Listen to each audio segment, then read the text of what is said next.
Hello दोस्तों, कैसे हैं आप सब लोग। आशा करता हूं मैं आप सब बहुत अच्छे होंगे और उतना ही अच्छी आपकी पढ़ाई चल रही होगी। फिर से एक बार आपका संबोधि सिविल सर्विसेज पे मैं मुकुल भारद्वाज बहुत बहुत स्वागत करता हूं। जैसा कि आप सबको पता है कि हम लोग आर एस शर्मा की एंशिएंट हिस्ट्री की किताब कर रहे हैं और उस एंशिएंट हिस्ट्री की किताब में अभी तक हम पहुंच चुके थे जहां पे हमने बात करी थी चालकोलिथिक एज के बारे में। और आज हम अपनी जर्नी, हमारी यात्रा का एक नेक्स्ट पड़ाव पे हम लोग पहुंच गए हैं, जहां से हम लोग शुरू करेंगे कांस्य युग की। जी हाँ, आज से हम शुरू करेंगे ब्रॉन्ज एरा की, और जहां पे हड़प्पन सिविलाइजेशन के बारे में हम बात करने वाले हैं। आपने बहुत नाम सुने होंगे, Mohenjodaro, Indus valley civilisation, Harappa. क्या है सब ये, किस तरह से यहाँ से यूपीएससी अपनी प्रारंभिक और मुख्य परीक्षा में सवाल पूछता है, और यूपीएससी ने किस तरीके के सवाल पूछे हैं ये भी हम आखिरी में डिस्कस करेंगे। तो चलिए शुरू करते हैं मेरी यानी मुकुल भारद्वाज के साथ ये नया चैप्टर, ये नया यात्रा, ये यात्रा का नया पड़ाव, the Harappan culture bronze age civilisation. अभी तक जो हमने पढ़ा वो हमने पढ़ा था चालकोलिथिक एज। क्या पढ़ा था? Chalcolithic as. चालकोलिथिक एज में हमने देखा था केवल एक ही मेटल का वो लोग यूज कर रहे थे। साथ ही साथ हमने राजस्थान की कुछ साइट्स के बारे में जाना था कि उनका एक अच्छा रिलेशन था, उस समय ट्रेड रिलेशंस था हड़प्पन सिविलाइजेशन के साथ। इस वजह से वहां पे हमने ओसीपी भी देखा था। याद है आपको ओसीपी? प्लीज मुझे कमेंट सेक्शन में बताइएगा। और हमने ये भी देखा था कि कुछ ब्रॉन्ज की चीजें वहां पे आपको देखने को मिली हैं। अच्छा, ब्रॉन्ज जो है ये क्या होता है, पहले इसको समझते हैं। ब्रॉन्ज किसे कहा जाता है? ब्रॉन्ज दो मेटल से मिलकर बनता है, एक तो है कॉपर और दूसरा है टिन। इन दो चीजों को मिला के जब एक नई चीज मिलती है आपको, दो मेटल्स को मिला के एक नया अलॉय जब मिलता है, उसे कहा जाता है ब्रॉन्ज। आपने सुना होगा ना, ब्रॉन्ज मेडल मिलता है। कांसा कहते हैं इसे, हिंदी में क्या कहते हैं? कांसा कहा जाता है। तो चलिए कांसे की इस कहानी को हम लोग समझने का प्रयास करते हैं। हम यहाँ पे डिकोड करेंगे the ancient past for the modern success. आधुनिक सफलता के लिए प्राचीन अतीत को हम समझने का यहाँ पे प्रयास करेंगे। और मेरे पीछे आप ये चित्र देख रहे हो, ये चित्र एक इमेजिनरी चित्र है कि किस तरीके से मोहनजोदारो, हड़प्पा के लोग रहा करते थे। ये वो ग्रेट बात प्रेडिक्ट यहाँ पे किया गया है। ये कुछ कार्ड्स आपको यहाँ पे देख रही हैं, कुछ व्यापारियों की दुकान आप देख रहे हो, कुछ टेराकोटा के फिगर्स आप देख रहे हो, और कुछ बहुत अच्छी इमारतें आप देख रहे हो जो एकदम लाइन से हैं। इन सब चीजों को हम लोग बहुत ही डिटेल में समझने की कोशिश करेंगे। चलिए शुरू करते हैं हमारी यात्रा। क्या ऑब्जेक्टिव रहने वाला है इस चीज का? तो हमारा एम है to understand the Harappan culture by the synthesising information from R S Sharma sources. यहाँ पे मैंने दोनों आर एस शर्मा सोर्सेज को यूज किया, एक तो एनसीईआरटी वाली किताब और एक जो ऑक्सफोर्ड पब्लिकेशन वाली किताब है उसका। And we will analyse each point in detail to prepare you for both factual demands of prelims and the analytical requirement of the mains examination. तो हम दोनों ही चीजों को यहाँ पे मद्देनजर रखते हुए अपने लेक्चर्स को आगे बढ़ाएंगे। चलिए शुरू करते हैं। सबसे पहले आप ये मैप देख पा रहे हैं। ये मैप क्या है, क्यों है, ये सब समझ में आएगा, लेकिन यहाँ पे आपको बहुत सारे इंपॉर्टेंट साइट्स आपको देखने को मिल रही है। जैसे आपको कालीबंगा देखने को मिल रहा है, रोपर आपको देखने को मिल रहा है, बालू, आलमगीरपुर, आपको दैमाबाद आपको देखने को मिल रहा है, आपको सुतगंडौर देखने को मिल रहा है। ये सब क्या है ये हम समझेंगे कि किसकी इंपॉर्टेंट साइट्स आप हैं। ये सब चीजें देखेंगे, लेकिन थोड़ा सा इंतजार कीजिए, हम लोग फिर से इस नक्शे पे पहुंचेंगे। यहां से, इस नक्शे से कई बार यूपीएससी ने सवाल पूछे, और स्टेट पीसीएस ने तो ना जाने कितनी बार सवाल पूछे हैं, चाहे वो यूपी पीसीएस हो, बीपीएससी हो, आरपीएससी हो, बहुत बार सवाल यहां से पूछा गया है।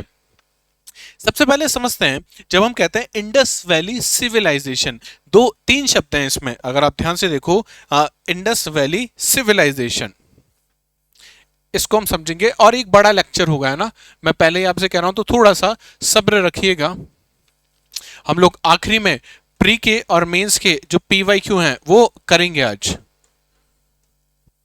इंडस वैली सिविलाइजेशन, इंडस जिसे हम सिंधु कहते हैं, क्या है? एक नदी है। क्या है? नदी है, रिवर है। वैली की अगर अपन बात करें, हिंदी में से कहा जाता है घाटी। क्या कहते हैं हम लोग हिंदी में? जो घाटियां होती हैं उसके में यहाँ पे बात कर रहे हैं। ये क्या है? ये एक लैंड फॉर्म है, भू आकृति है। क्या है? लैंड फॉर्म या भू आकृति। आपने अगर ज्योग्राफी थोड़ी सी पढ़ी है तो आपको पता होगा रिवर अपने यूथफुल स्टेज में किसका निर्माण करती है? वैलीज का निर्माण करती है, वी शेप वैली, वी आकार की घाटियों का निर्माण करती है। तो ये दोनों ही शब्द तो क्या है? भौगोलिक शब्द हैं, जो आपको ये बता रहे हैं कि जो सभ्यता थी ये कहाँ पे स्थित थी। तो हमें इस चीज से तो केवल ये पता लगा कि ये सभ्यता सिंधु नदी के पास वाले इलाके में फैली हुई एक सभ्यता थी, इसलिए इसका नाम क्या रखा गया? Indus valley civilisation. तीसरा जो शब्द है ये है सिविलाइजेशन। क्या है? सिविलाइजेशन, जिसे हिंदी में कहा जाता है सभ्यता। क्या कहा जाता है इसे? सभ्यता। तो इसे समझने का प्रयास करते हैं कि क्या हर एक छोटा सेटलमेंट उसको हम सभ्यता कह सकते हैं, या सेटलमेंट से सभ्यता कैसे बनती है, ये समझने का प्रयास हम लोग कर रहे हैं। तो सिविलाइजेशन या सभ्यता क्या होती है, यहां पे हम लोग देख रहे हैं। हाँ, A civilization is an advanced stage of human society distinguished by a set of characters। तो पहली चीज, सेटलमेंट से एक एडवांस स्टेज है कौन सी? सिविलाइजेशन। तो हमने देखा था नियोलिथिक एज में, अगर आपको याद है, हम लोग पहुंच गए थे कहां पे? सेटलमेंट्स पे। कहां पे पहुंच गए थे? सेटलमेंट्स में पहुंच गए थे, स्पेशली रूरल सेटलमेंट्स के आसपास हम लोग पहुंच गए थे। चालकोलिथिक एज में भी ये क्या थे? सेटलमेंट थे। क्या थे? सेटलमेंट थे। अभी भी वहां पे अर्बन या शहरीकरण नहीं हुआ है वहां पे, क्योंकि एग्रीकल्चर होने लग गया तो सेटलमेंट वहां पे बनना शुरू हो गया था। अब इस सेटलमेंट से हम लोग सिविलाइजेशन की यात्रा तय कर रहे हैं। तो पहली चीज हमने देखी कि सेटलमेंट का एक एडवांस वर्जन है। क्या है? एक एडवांस वर्जन है सिविलाइजेशन। अब क्यों एडवांस है? कुछ कैरेक्टरिस्टिक्स होने चाहिए, तभी आप इसको क्या कहोगे? एडवांस कहोगे। अब क्या कैरेक्टरिस्टिक्स होते हैं, इसको समझने का प्रयास करते हैं।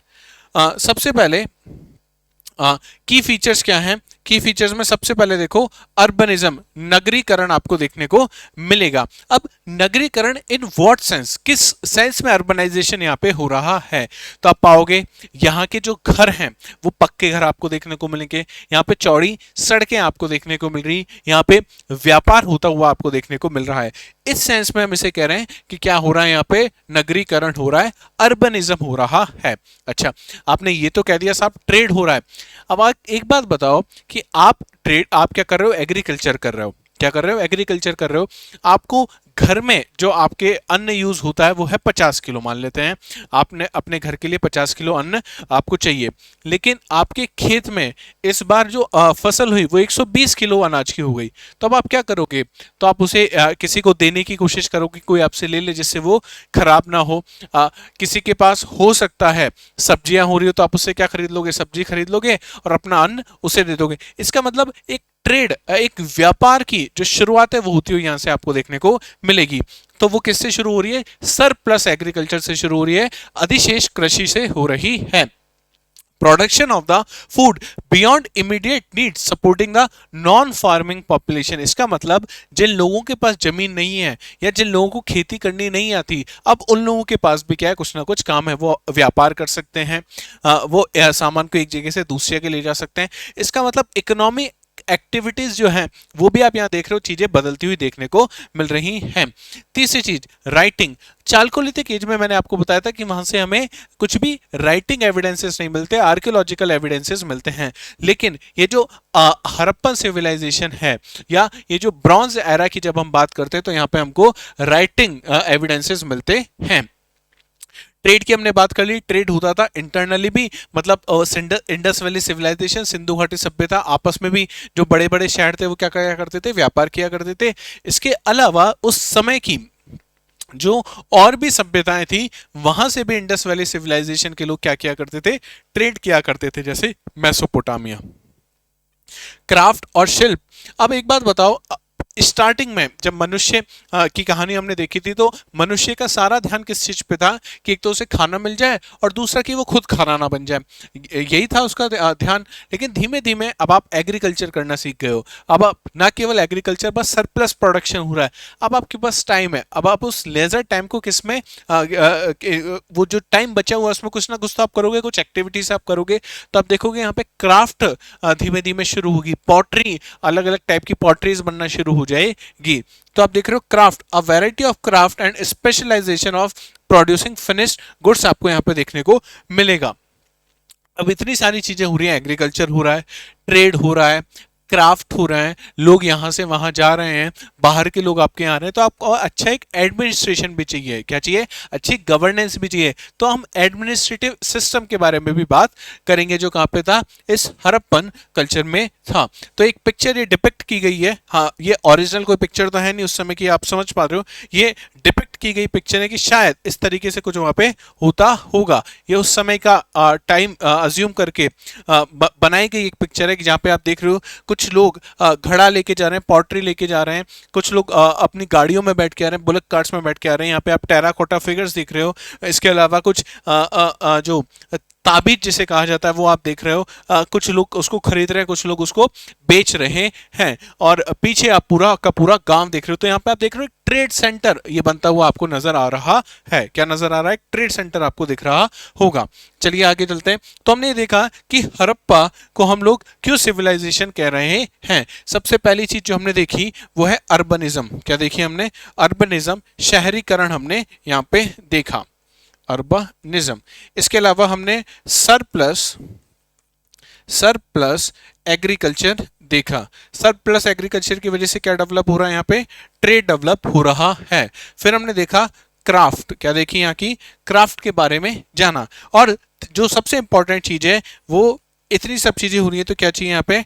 एडमिनिस्ट्रेशन भी चाहिए, एडमिनिस्ट्रेशन भी चाहिए। तो अगर आप समझ पा रहे हो आप कि सेटलमेंट, जो सेटलमेंट था, और स्पेशली जो सेटलमेंट था कैसा था? रूरल सेटलमेंट था। रूरल सेटलमेंट में जब ये सारी चीजें जुड़ जाएंगी तो क्या वो बन जाएगा? एक शहर बन जाएगा। क्या बन जाएगा? एक शहर बन जाएगा, एक प्रॉपर सिविलाइजेशन बन जाएगा। इसीलिए हड़प्पन जो सिविलाइजेशन है उसे हम क्या कहते हैं? It is urban civilisation. क्या कहा जा रहा है इसे? अर्बन सिविलाइजेशन हम इसे कहेंगे। ठीक है, चलते हैं आगे। हड़प्पा, अब ब्रॉन्ज एज सिविलाइजेशन। अब हड़प्पा के बारे में थोड़ा सा जानते हैं। अभी तो हमने सिविलाइजेशन के बारे में जाना, अब कौन सी सिविलाइजेशन के बारे में जानना है हमें? हड़प्पन सिविलाइजेशन के बारे में हमें जानना है। ये one of the 4 great bronze age civilisation है। इसका मतलब हड़प्पा के अलावा 4 और ब्रॉन्ज एज की सिविलाइजेशन हमको देखने को मिलती है। कौन कौन सी है? 4। पहली हड़प्पा खुद है, दूसरी मेसोपोटामिया में आपको देखने को मिलेगी, तीसरी इजिप्ट, और चौथा चाइना। कौन कौन से? देखो 4 सिविलाइजेशन। पहली तो हड़प्पा खुद, हड़प्पा। अगर आपसे पूछ ले भाई ब्रॉन्ज एज की सिविलाइजेशन बताओ तो आप बता सकते हो। अब हड़प्पा, मैसोपोटामिया, मैसोपोटामिया, उसके बाद आपको एक सिविलाइजेशन देखने को मिलेगी इजिप्ट में, और एक देखने को मिलेगी चाइना में। कहां देखने को मिलेगी? चाइना में। तो ये चारों सिविलाइजेशन कौन सी एज की सिविलाइजेशन है? They are bronze age civilisation. अब समझते हैं ब्रॉन्ज क्या है। ब्रॉन्ज एक अलॉय है। क्या है? अलॉय। अलॉय क्या होता है? मिक्सचर होता है। दो चीजें जब मिलती है तो अलॉय बनेगा। दो से ज्यादा चीजें भी मिला सकते हो, पर कम से कम कितनी चीजें होनी चाहिए? 2 होनी चाहिए। कॉपर और टिन का। क्या है? कॉपर एंड टिन का।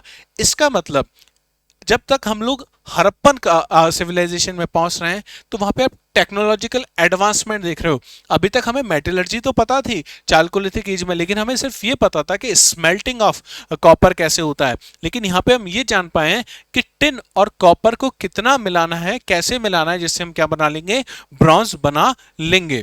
तो it was a major technological lab.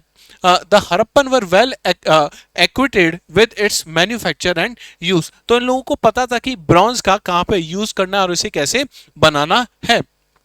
साथ ही साथ ये जो हड़प्पन सिविलाइजेशन है इसे बहुत जगह रिवराइन सिविलाइजेशन भी कहा जाता है। कौन सी सिविलाइजेशन कहा जाता है इसे?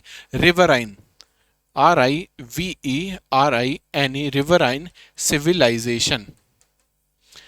क्यों इसे रिवराइन सिविलाइजेशन कहा जा रहा है? क्यों? क्योंकि इसके नाम में चीज छिपी हुई है। कौन सी रिवर के पास मिलेगा? इंडस रिवर के पास मिलेगा।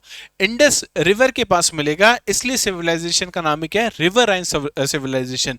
नदी के पास बसी हुई सभ्यता, इसलिए नाम क्या रखा है इसका? Riverine civilisation. अच्छा, ये इंडिया का अगर मैं कहूं तो पहला अर्बनाइजेशन हम देख रहे हैं। ये इंडिया का कौन सा अर्बनाइजेशन है? इंडिया की जो भूमि है, भारत की जो भूमि है, पहली बार शहरीकरण देखेगी कब? हड़प्पन सिविलाइजेशन में, जो आज से करीब 2600 अगर बात करें 2600 BC में हो रहा है। कब हो रहा है ये? 2600 BCE में हो रहा है। और इसके बाद आप समझिएगा कि कितना इंपॉर्टेंट है ये अर्बनाइजेशन। इसके बाद जो अर्बनाइजेशन होगा वो 6th सेंचुरी में होगा, 6th सेंचुरी BCE में होगा। इसलिए बहुत बड़ा गैप आपको यहां पे देखने को मिलेगा। इसलिए इंपॉर्टेंट है कि पहला अर्बनाइजेशन कब हो रहा है भारत में, 2600 BCE के आसपास हो रहा है। और ये पहला अर्बनाइजेशन हो रहा है सिंधु नदी घाटी में। और दूसरा अर्बनाइजेशन आप पढ़ोगे जहां पे कौन सी नदी बहुत ही महत्वपूर्ण हो जाएगी, गंगा नदी बहुत महत्वपूर्ण हो जाएगी। ठीक है। अच्छा, अब आप पूछोगे साहब इसका नाम हम कभी तो इंडस वैली सिविलाइजेशन कह देते हैं, कभी इसको हड़प्पन सिविलाइजेशन कह रहे हैं, ये नाम कैसे पड़े? तो इसको भी इस पहेली को भी सुलझाते हैं हम लोग कि सभ्यता का नामकरण कैसे हुआ, how the naming of the civilization took place. तो Harappan civilization, this is the most widely accepted name for this civilization. Why? क्योंकि 1921 में जो सबसे पहले जो सबसे इंपॉर्टेंट साइट जो मिली थी, किसकी मिली थी? हड़प्पा की मिली थी, हड़प्पा शहर में मिली थी वो। इसलिए नाम ही क्या पड़ गया इस पूरी सिविलाइजेशन का, हड़प्पन सिविलाइजेशन पड़ गया। भाई आपसे पूछा जाए कि आज की सिविलाइजेशन का नाम क्या है, तो आप कहोगे साहब मैं तो, मानो आप यूपी के प्रयागराज में रहते हो तो आप कहते हो कि साहब ये तो प्रयागराज सिविलाइजेशन है, पास में कोई लखनऊ में रहता है वो कह देगा लखनऊ सिविलाइजेशन है। तो नाम कैसे पता लगेगा कौन सी सिविलाइजेशन है? तो उस समय चूंकि पहली जो इंपॉर्टेंट साइट है वो कहां पे मिली है हमें, हड़प्पा में मिली है, तो नाम क्या रख दिया गया उसका, हड़प्पन सिविलाइजेशन। अच्छा, इंडस वैली सिविलाइजेशन IVCB से कहा जा रहा है, क्यों? क्योंकि the original name as the early discoveries were concentrated in the Indus valley. हालांकि बाद में आप देखोगे कि इंडस जो सिंधु नदी है उससे बहुत दूर दूर तक आपको विंध्याचल पर्वत के आसपास आपको बहुत सारी क्या देखने को मिलेंगी, जो इस समय की हड़प्पन सिविलाइजेशन के इंपॉर्टेंट साइट्स आपको देखने को मिलेंगी। तो हड़प्पन से पहले इसे क्या कहा जाता था? इंडस वैली सिविलाइजेशन कहा जाता था। और आज भी बहुत जगह आईवीसी कहा जाता है। तो हम कौन सा यूज करें, हड़प्पन यूज करें या आईवीसी यूज करें? देखो अगर ज्यादा अच्छा शब्द आपको यूज करना है तो इट इज हड़प्पन सिविलाइजेशन, और एक आम आदमी जो समझता है उसके लिए यूज करना है तो it is Indus valley civilisation. अच्छा, कुछ लोग इसे इंडस सरस्वती सिविलाइजेशन भी कहते हैं। वाई? बिकॉज ये जो पूरा सिविलाइजेशन है ये दो नदियों के इर्द गिर्द हमको देखने को मिलेगा। इसका करीब करीब 2/3 हिस्सा आपको यहाँ पे देखने को मिलेगा। कौन सी दो नदियों के मध्य? सिंधु और सरस्वती के मध्य। Because nearly 2/3 of the known settlement are located in the Saraswati basin, not just the Indus valley. तो यहाँ पे दो नदियां इंपॉर्टेंट है, इसीलिए इसे इंडस सरस्वती सिविलाइजेशन भी कहा जाता है। इन्होंने कहा कि जब आप केवल इंडस वैली सिविलाइजेशन कहते हो तो इसकी सबसे इंपॉर्टेंट जो नदी है वो इंडस के अलावा कौन सी है? सरस्वती है। और इस नाम से आप ये नहीं बता पा रहे हो कि सरस्वती रिवर की कितनी इंपॉर्टेंस है सेटलमेंट के लिए। तो इन लोगों ने क्या किया, इंडस रिवर के साथ साथ कौन सा नाम और जुड़ दिया? सरस्वती। आज सरस्वती इनलैंड ड्रेनेज का पार्ट है ना। घग्गर जो नदी है वो आप देखोगे इनलैंड ड्रेनेज का पार्ट है, और सरस्वती को तो हम ये मानते हैं कि वो दिखती ही नहीं है ना। वो बहुत अगर इस स्पिरिचुअल मीन से आप मानो तो आप देखोगे वो गायब हो गई है। कोई कह रहा है कि जमीन के नीचे से बह रही है, लेकिन हाँ साइंटिस्ट ने जो सरस्वती नदी है उसका जो पुराना रास्ता था, जिस पाथ से वो रिवर फ्लो किया करती थी, वो रास्ता जरूर ढूंढ लिया। इसका मतलब यहाँ पे कोई ना कोई रिवर तो थी। तो ये बात करी हमने कि सभ्यता का नामकरण कैसे हुआ। अब ये भी जान लेते हैं कि ये डिस्कवरी कैसे हुई। भाई हम बात करें 2600 BC से, तो उसके बाद हम ये भी देखेंगे कि ये इंडस वैली सिविलाइजेशन है या हड़प्पन सिविलाइजेशन है या इंडस सरस्वती सिविलाइजेशन कह लो। इसका क्या हुआ था? पतन हो गया था, तो समाप्त हो गई थी, और उसके बाद वैदिक ईरा आ जाता है, और फिर इंडिया की एक नई हिस्ट्री शुरू हो जाती है ना। उसके बाद मेडाइवल हिस्ट्री, और फिर मॉडर्न हिस्ट्री में कहीं जाके हमको पता लगता है कि हमारा एक पुरानी सभ्यता भारत में रहा करती थी, जैसा हमें किताबों में पढ़ा है उस हिसाब से। तो वो डिस्कवरी कैसे हुई? तो सबसे पहले एक ब्रिटिश इंजीनियर थे जिनका नाम है कनिंगम। क्या नाम है? कनिंगम। इन्होंने notice the Harappan seal with a bull and 6 written letter, however he did not realise its significance. तो सबसे पहले 1853 में जो कनिंगम है, जो आर्कियोलॉजिकल सर्वे ऑफ इंडिया जिन्होंने बनाया, उन्होंने को क्या मिली? एक सील मिली जिसपे क्या था? जिसपे हड़प्पन सील थी, बुल उस पे था, उस पे आपको बैल देखने को मिलेगा, और 6 लेटर उसमें लिखे हुए थे। कनिंघम ने वो सील देखी, हालांकि उसे ये बहुत बार उसने कहा कि हमें यहाँ पे क्या करनी चाहिए, खोज करनी चाहिए, लेकिन उसको जो ब्रिटिश ऑफिसर्स थे यहाँ पे वो सपोर्ट नहीं कर रहे थे। और ये बात है कब की, 1853 की। जैसे ही हम आगे चलते हैं, मिड 19th सेंचुरी में British engineers laying railway lines between the Lahore and Multan. कहाँ पे, लाहौर एंड मुल्तान के बीच में। आप देखो, पता है आपको, मिड 18th सेंचुरी में रेलवे का एक्सपेंशन कर रहे थे ब्रिटिशर्स, तो इसी समय मुल्तान और लाहौर के बीच में क्या हो रहा था, रेलवे पटरी बिछाई जा रही थी। और use of thousand of burned bricks from the Harappan mound. तो उस जब रेलवे लाइन बिछाई जा रही थी, रेलवे ट्रैक्स बनाए जा रहे थे, रेलवे स्टेशन बनाए जा रहे थे, तो उस समय ईंटों की जरूरत थी। और वहां के लोगों को यह पता था कि इस जमीन के नीचे क्या है, बहुत सारी ईंटें हैं। तो जब जरूरत पड़ी ईंटों की, नई नई पटरी बिछाने में और नए स्टेशन बनाने में, तो उन लोगों ने वहां से ईंट निकाल के यूज करना शुरू कर दिया। और destroying the much of the site as they did not suspect a lost civilisation. जब वहां पे इंजीनियर्स को पता लगा, तो उन लोगों को भी ये नहीं था कि यार बहुत सारी ईंटें मिल रही है, उनका तो काम जल्दी हो रहा था। ब्रिटिशर्स तो ये चाहते थे इकोनॉमिक्स क्या कर रहे हैं, एक्सप्लॉयटेशन कर लें। तो उनको भी सिग्निफिकेंस नहीं पता था कि हो सकता है यहाँ पे क्या हो, सिविलाइजेशन हो। लेकिन इस बंदे को, कनिंघम को इस बात का आइडिया था कि भारत के आसपास क्या रही है, कोई ना कोई कभी ना कभी सिविलाइजेशन रहा है। ये चाहता था यहाँ पे खोज करना। देखो बाद में फिर से आया है, Cunningham again noted the seal but unsuccessfully tried to place it within the time frame he was familiar with, believing Indian history began much later around 6th century BC। तो टाइम फ्रेम में नहीं बैठा पा रहा था किस time frame की है। हालांकि बाद में यही 1872 में बातचीत हो रही है, और यही आगे चल के क्या कर पाते हैं, सिविलाइजेशन की खोज कर देते हैं। तो अभी तक तो हमको केवल यही पता है कि लाहौर और मुल्तान के बीच में बहुत सारी ईंटें मिल रही हैं। अब ये ईंटें कहाँ से आ रही हैं, कब ईंटों ने ईंटें जो है वो सिविलाइजेशन की हैं या कब वो बनी, हमें नहीं पता। हम केवल उन ईंटों का यूज कर रहे हैं। और हमें ब्रेक थ्रू कब मिल रहा है, 1920s में हमें ब्रेक थ्रू मिल रहा है। कैसे, in 1921 the potential of the Harappan site was realised when an Indian archaeological Dayaram Sahni started excavating it. तो सबसे पहले कौन एक्सकेवेट कर रहा है, कनिंघम के बाद जो Dayaram Sahni, archaeological survey of India ने इनको भेजा, इंडियन आर्कियोलॉजिस्ट थे, और इन्होंने खोज करना शुरू किया कब, 1921 में। 1922 में ही आर डी बनर्जी, ये हिस्टोरियन थे, इन्होंने क्या किया, एक्सकेवेट की साइड ऑफ मोहनजोदारो, किसकी, मोहनजोदारो की। और हड़प्पा से मिलती जुलती बहुत सारी पॉटरी और आर्टिफैक्ट्स इन्होंने निकाले। तो आर डी बनर्जी, दयाराम साहनी ने Harappan side, R D Banerjee ने मोहनजोदारो की साइड।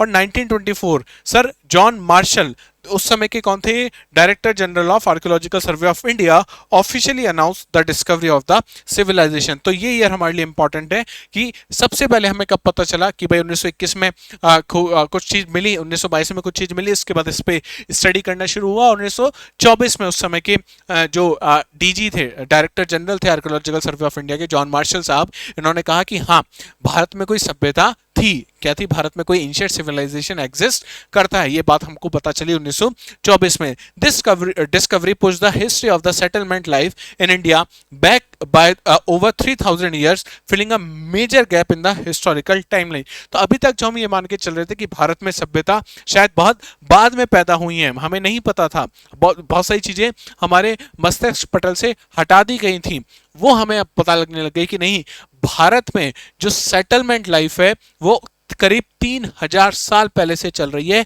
2600 BC से वो चल रही है। तो ये कब पता चली हमें, 1924 में, 1924 में हमें पता लगी। द आर्कियोलॉजिकल टाइमलाइन, अब आर्कियोलॉजिकल टाइमलाइन देख लेते हैं इसकी। 1931 में large scale excavation were carried out at Mohenjodaro under the general supervision of the John Marshall. तो 1924 में तो पता चली गया कि ये यहाँ पे सिविलाइजेशन है। 1931 के आसपास आते आते मोहनजोदारो से बहुत सारा एक्सकेवेशन करना शुरू हो गया। 1946 में जो विलर साहब थे, जो डीजी थे किसके, एएसआई के, rectified the shortcoming of earlier horizontal excavation method by the emphasizing stratigraphy।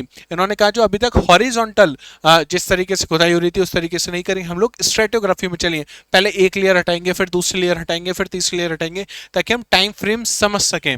और 1947 तक आते आते archaeologist from the both India and Pakistan including B B Lal, S R Rao, Bisht, F A Khan and M R Mughal continue to work bringing new sites to light. और आज भी आप देख रहे हो कि लगातार Indus valley civilisation, Harappan civilisation पे स्टडी भारत में तो हो रही है, पाकिस्तान का तो आपको पता है हालत क्या है, लेकिन हाँ भारत में लगातार इस पे स्टडी हो रही है, जहाँ पे अभी आपने बड़ा मेजर ब्रेक थ्रू भी देखा होगा रिसेंटली कुछ सालों में। राखीगढ़ी की जो साइट है वहाँ पे हमने डीएनए एनालिसिस किया और बहुत सारी थ्योरियों को, जो मनगढ़ंत थ्योरियां हैं, उनको हमने क्या, उनको एक बड़े ही सही तरीके से, बड़े ही साइंटिफिक स्टडी से उन्हें हमने क्या कर दिया, नकार दिया है। तो ये चीज भी आपको पता होनी चाहिए कि कब कब किस किस तरीके से ये चीजें शुरू हुई। अब क्रोनोलॉजिकल फेजेस देखते हैं।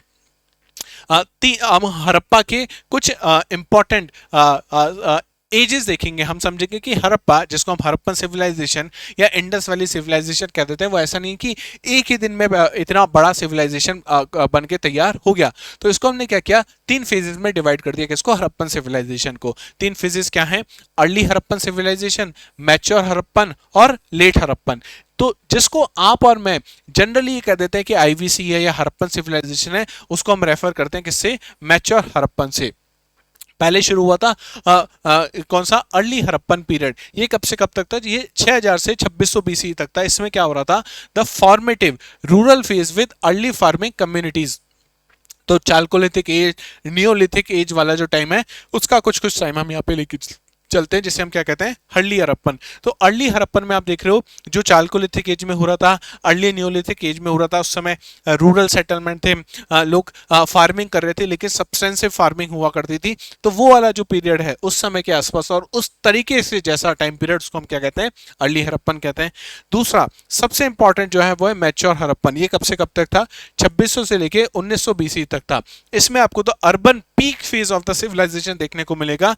This is what is generally referred as the Harappan culture. तो सबसे इंपॉर्टेंट जो हमारे लिए है इस पूरे हड़प्पन सिविलाइजेशन का, वो कौन सा फेज है, मैच्योर हड़प्पन फेज, जो 2600 से 1900 बीसी तक, करीब 700 साल तक आपको देखने को मिलेगा। और लास्ट में लेट हड़प्पन फेज, जो आपको 1900 से 1300 बीसी तक आपको देखने को मिलेगा, जहां पे आप देखोगे कि कैसे एक सिविलाइजेशन नष्ट होते हुए आपको देखने को मिलेगा, कैसे अर्बनाइजेशन जो अपने पीक पे था धीमे धीमे स्लो डाउन होते हुए फिर से कहां चला जाएगा, वो रूरल फेज में चला जाएगा। अच्छा, यहां से यूपीएससी में क्या बन सकता है, all 3 phases of the Harappan culture are found at Dholavira and Rakhigarhi. ये इंपॉर्टेंट साइट्स हैं धूलावीरा और राखीगढ़ी। आप मुझे कमेंट सेक्शन में बताइएगा कि धूलावीरा कहाँ है और राखीगढ़ी कहाँ पर है। ये तीनों फेजेस, हम बात करें अर्ली हड़प्पा की, मैच्योर हड़प्पा की या लेट हड़प्पा की, तीनों फेजेस आपको 2 साइट्स में देखने को मिलेंगे। कहाँ पे, धूलावीरा और राखीगढ़ी में देखने को मिलते हैं। अच्छा, अब अभी तक जो हमें पता है उसके हिसाब से अगर हम ये देखें कि सबसे पुरानी साइट कौन सी हड़प्पा सिविलाइजेशन की, भाई हमने ये तो जान लिया कि हड़प्पा के 3 पार्ट हैं, अर्ली हड़प्पन, मैच्योर हड़प्पन और लेट हड़प्पन। लेकिन तीनों में भी हमारे पास अभी जो साइट है सबसे पुरानी, वो कौन सी है, तो वो है भीराना, द ओल्डेस्ट साइट, सबसे पुराना स्थल है। ये आर्कियोलॉजिकल सर्वे ऑफ इंडिया ने अपनी रिपोर्ट 2014 में बताया है कि भीराना, ये कहाँ मिलेगा आपको, हरियाणा में मिलेगा। Is considered the oldest Harappan site dating back to 7500 BCE। अब आप देखो कितना पुराना है ये। अर्ली हड़प्पन कब शुरू हो रहा है, 6000 से 2600 BC तक। ये कब का है, 7500 BCE का। तो आपसे अगर पूछ लिया जाए कि ओल्डेस्ट आईवीसी साइट या ओल्डेस्ट हड़प्पन साइट कौन सी है, तो भीराना हरियाणा में है, जो कितनी पुरानी है, 7500 BCE पुरानी है। This suggest the Harappan culture emerge from the local farming communities that begin around 7000 BC। तो हड़प्पन जो कल्चर है, बेसिकली अगर इस कल्चर को आप ध्यान से देखोगे तो यहाँ पे एग्रीकल्चर रिवॉल्यूशन आपको देखने को मिल रहा है, एक आपको कृषि क्रांति आपको देखने को मिल रही है। अगर आपने सेपियंस बुक पढ़ी है तो आप मेरी बात को बहुत आसानी से समझ पा रहे होंगे कि किस तरीके से कृषि क्रांति हुई। पहले मनुष्य की कॉग्निटिव क्रांति होती है, जब उसमें दिमाग आता है तो वो होमो सेपियंस बनना शुरू होता है, होमो सेपियंस, फिर होमो सेपियंस, सेपियंस बनता है और वो यहाँ तक पहुंचता है। और इस समय वो एक नई क्रांति कर रहा है, और वो कौन सी क्रांति, कृषि में क्रांति। अभी तक जो कृषि हुआ कर रही है, जो खेती हो रही है, वो सब्सटेंसिव एग्रीकल्चर है, वहां पे कोई सरप्लस प्रोडक्शन नहीं हो रहा है। लेकिन जैसे ही सरप्लस प्रोडक्शन होगा, हम लोग हड़प्पा के अर्ली से मैच्योर फेज में पहुंच जाएंगे। तो सबसे इंपॉर्टेंट जो रोल प्ले कर रहा है इस अर्बनाइजेशन में, इस सभ्यता में, वो है खेती, वो है कृषि। तो ये माना जा रहा है कि भिराना के आसपास या हरियाणा के आसपास जो फार्मर सोसाइटी थी, जो लोग खेती किया करते थे, वहां से ये जो हड़प्पन सिविलाइजेशन है वो शुरू होता है। The site of Mehergarh in Balochistan also shows Neolithic and Chalcolithic roots of the Harappan civilization. तो Mehrgarh again an important site which is situated in the Balochistan, जो हमने कई बार देखी भी है, कहाँ पे, नियोलिथिक और चालकोलिथिक में। तो जो हड़प्पन रूट्स हैं वो आपको वहां से भी कनेक्ट होते हुए देखने को मिलेंगे। कहाँ से? मेहरगढ़ बलूचिस्तान से। अब इसका एक बार ज्योग्राफिकल एक्सटेंट देख लेते हैं कि जिसको हम कह रहे हैं हड़प्पन सिविलाइजेशन, ये कहां कहां तक फैला हुआ है, कहां कहां तक फैला हुआ है। तो यहाँ पे आप कुछ नदियां देखो ध्यान से। पहले तो ये रावी नदी दिख रही है, सतलज, ये किसकी? इंडस की सहायक नदी है, ठीक है। इसके बाद आपको ये इंडस दिख रही है, लूनी, चंबल, नर्मदा नदी आपको यहाँ पे देखने को मिल रही है। और यहीं पे राजस्थान और पंजाब के आसपास, पंजाब हरियाणा के आसपास आपको एक नदी देखने को मिलेगी, घग्गर नदी जिसे कहा जाता है। तो ये इंपॉर्टेंट साइट्स हैं जो आपको किसकी देखने को मिल रही है? आईवीसी की, हड़प्पन सिविलाइजेशन के। अभी कौन कौन सी मैं आपको बता देता हूँ जो आपको पता होनी चाहिए। This civilisation covered a massive area of, कितना है समझ पा रहे हो? मैं आपको लिख के बताता हूँ, 299,600 स्क्वायर किलोमीटर। इकाई, दहाई, सैकड़ा, हजार, 10,000, लाख, 10 लाख। तो करीब करीब 13 लाख स्क्वायर किलोमीटर का एरिया कवर कौन कर रहा है? हड़प्पन सिविलाइजेशन। ये इसीलिए कहा जाता है कि जो इजिप्ट की सिविलाइजेशन है, या मेसोपोटामिया की सिविलाइजेशन है, या इवन चाइना की जो सिविलाइजेशन है, इजिप्ट और मेसोपोटामिया को तो दोनों को एकदम जोड़ लोगे ना आप, इतना एरिया इन दोनों का नहीं था, उससे बहुत बड़ा एरिया किसके पास था?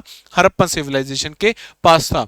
Over 2800 Harappan site have been identified in the Indian subcontinent. अगर भारतीय उपमहाद्वीप की हम बात करें तो 2800 साइट्स तो अभी तक हम लोगों ने पता लगा ली। अच्छा, ये 2800 साइट्स कब की बात हो रही है? जब ये किताब लिखी जा रही है उसके बाद तो और नई नई साइट्स लगातार मिल रही हैं। अभी राजस्थान में हाल ही की अगर मैं बात करूं, कुछ 5-7 दिन पहले ही कुछ नए फॉसिल्स आपको देखने को मिले। हालांकि अभी उस पर रिसर्च चल रही है, लेकिन नए फॉसिल्स हमको यहाँ पे देखने को मिले हैं। अब ये इंपॉर्टेंट है, इट्स बाउंड्रीज वर नॉर्थ में आपको देखने को मिलेगा शौरतुंगाई, साउथ में आपको दैमाबाद, ईस्ट में आपको आलमगीरपुर और वेस्ट में आपको सुत गैंडोर आपको देखने को मिलेगा। तो एकदम नॉर्थ में, उत्तर की अगर अपन बात करें तो उत्तर में आपको देखने को मिल रहा है नॉर्थ में शौरतुगाई। आपको अगर वेस्ट की अगर अपन बात करें तो वेस्ट में आपको देखने को मिल रहा है सुत का गैंडोर। आपको अगर ईस्ट में पूछ लिया जाए तो ईस्ट में आपको देखने को मिलेगा यहाँ पे आलमगीरपुर, दिल्ली के ऊपर आपको देखने को मिलेगा अभी की, अगर आज के एरिया की हम बात करें। और अगर साउथ में आपको देखने को मिलेगा तो यहाँ पे आपको दैमाबाद आपको देखने को मिलता है। वो कौन सा है? दैमाबाद आपको देखने को मिल रहा है। ये आपका सुत का गैंडोर है, ठीक है। सुतका गैंडोर ये आपको देखने को मिलेगा। यहाँ पे आपको इंपॉर्टेंट साइट जैसे लोथल आपको देखने को मिल रही है, रंगपुर, रोजड़ी आपको देखने को मिल रहा है। तो ये पुरानी साइट्स हैं इंडस वैली की, आगे हम देखेंगे। और इनके बीच का एरिया कितना है? ये है करीब 13 लाख स्क्वायर किलोमीटर। इतनी बड़ी सिविलाइजेशन एग्जिस्ट करती थी आज 2600 बीसी में। कब? 2600 बीसी में। Major cities and their sizes, तो प्रमुख शहर, इतनी बड़ी सिविलाइजेशन है जैसे इंडियन सिविलाइजेशन है इसकी अगर अपन बात करें तो अगर आज इंडियन सब कॉन्टिनेंट में देखोगे तो बहुत इंपॉर्टेंट शहर है कुछ हमारे पास, जैसे दिल्ली है, बॉम्बे है, आपको कलकत्ता देखने को मिलेगा, उसके अलावा चेन्नई, बेंगलोर आपको देखने को मिलेंगे। तो ये इंपॉर्टेंट शहर है। उसी तरीके से इंपॉर्टेंट शहर आप यहाँ पे देखो तो सबसे पहले मोहनजोदारो। मोहनजोदारो जैसा मूवी में दिखाया गया वैसा बिल्कुल नहीं था, है ना, ये आपको बता देता हूं मैं। Mohenjodaro it is one of the largest site जो आपको कहाँ मिलेगी? हड़प्पन सिविलाइजेशन में। एरिया था इसका 500 हेक्टेयर के आसपास का इसका एरिया देखने को मिलेगा। राखीगढ़ी बहुत इंपॉर्टेंट साइट है और बहुत करंट न्यूज में आपको, करंट अफेयर्स में आपको देखने को मिलेगी Rakhigarhi. It is the biggest Harappan site in India. इसका मतलब मोहनजोदारो इंडिया में नहीं है, बात ध्यान रखिए, पाकिस्तान में है ये, और इंडिया में राखी गढ़ी इंपॉर्टेंट साइट है हमारे लिए। It is the one of the biggest Harappan site, और हमारे लिए इंडिया में तो सबसे बड़ी यही है। कितना, करीब 550 हेक्टेयर के आसपास आपको देखने को मिलेगा। हड़प्पा ये 150 हेक्टेयर के आसपास आपको देखने को मिलेगा। नेक्स्ट है गैन वेरीलाला, ये आपको मेजर सिटी देखने को मिलेगी जो पाकिस्तान में सिचुएटेड है। धोलावीरा आपको देखने को मिलेगा, लोथल और चनुदारो, इसके अलावा कालीबंगा ये आपको राजस्थान में देखने को मिलेगा एकदम नॉर्थ में। लोथल अभी हमने देखा ही था, ठीक है। तो ये सारी इंपॉर्टेंट सिटीज हैं कहाँ की, इंडस वैली सिविलाइजेशन की, हड़प्पन सिविलाइजेशन की इंपॉर्टेंट सिटीज हैं। अब हमने बार बार एक नदी का नाम यहाँ पे पढ़ा है, कौन सी नदी है, सरस्वती नदी। इंडस को हम ज्योग्राफी में बहुत अच्छी तरीके से जानते हैं, उसकी सारी tributary, left bank, right bank, Panchnad के बारे में अच्छे से बात करते हैं। इंडस वाटर ट्रीटी के बारे में आपने बहुत बार सुना होगा, तो इंडस के बारे में हम सब पढ़ते हैं। जो यहाँ पे हमारे लिए इंपॉर्टेंट है, इस सिविलाइजेशन के लिए जो इंपॉर्टेंट है वो कौन सी रिवर है, सरस्वती नदी। सरस्वती रिवर बहुत इंपॉर्टेंट है।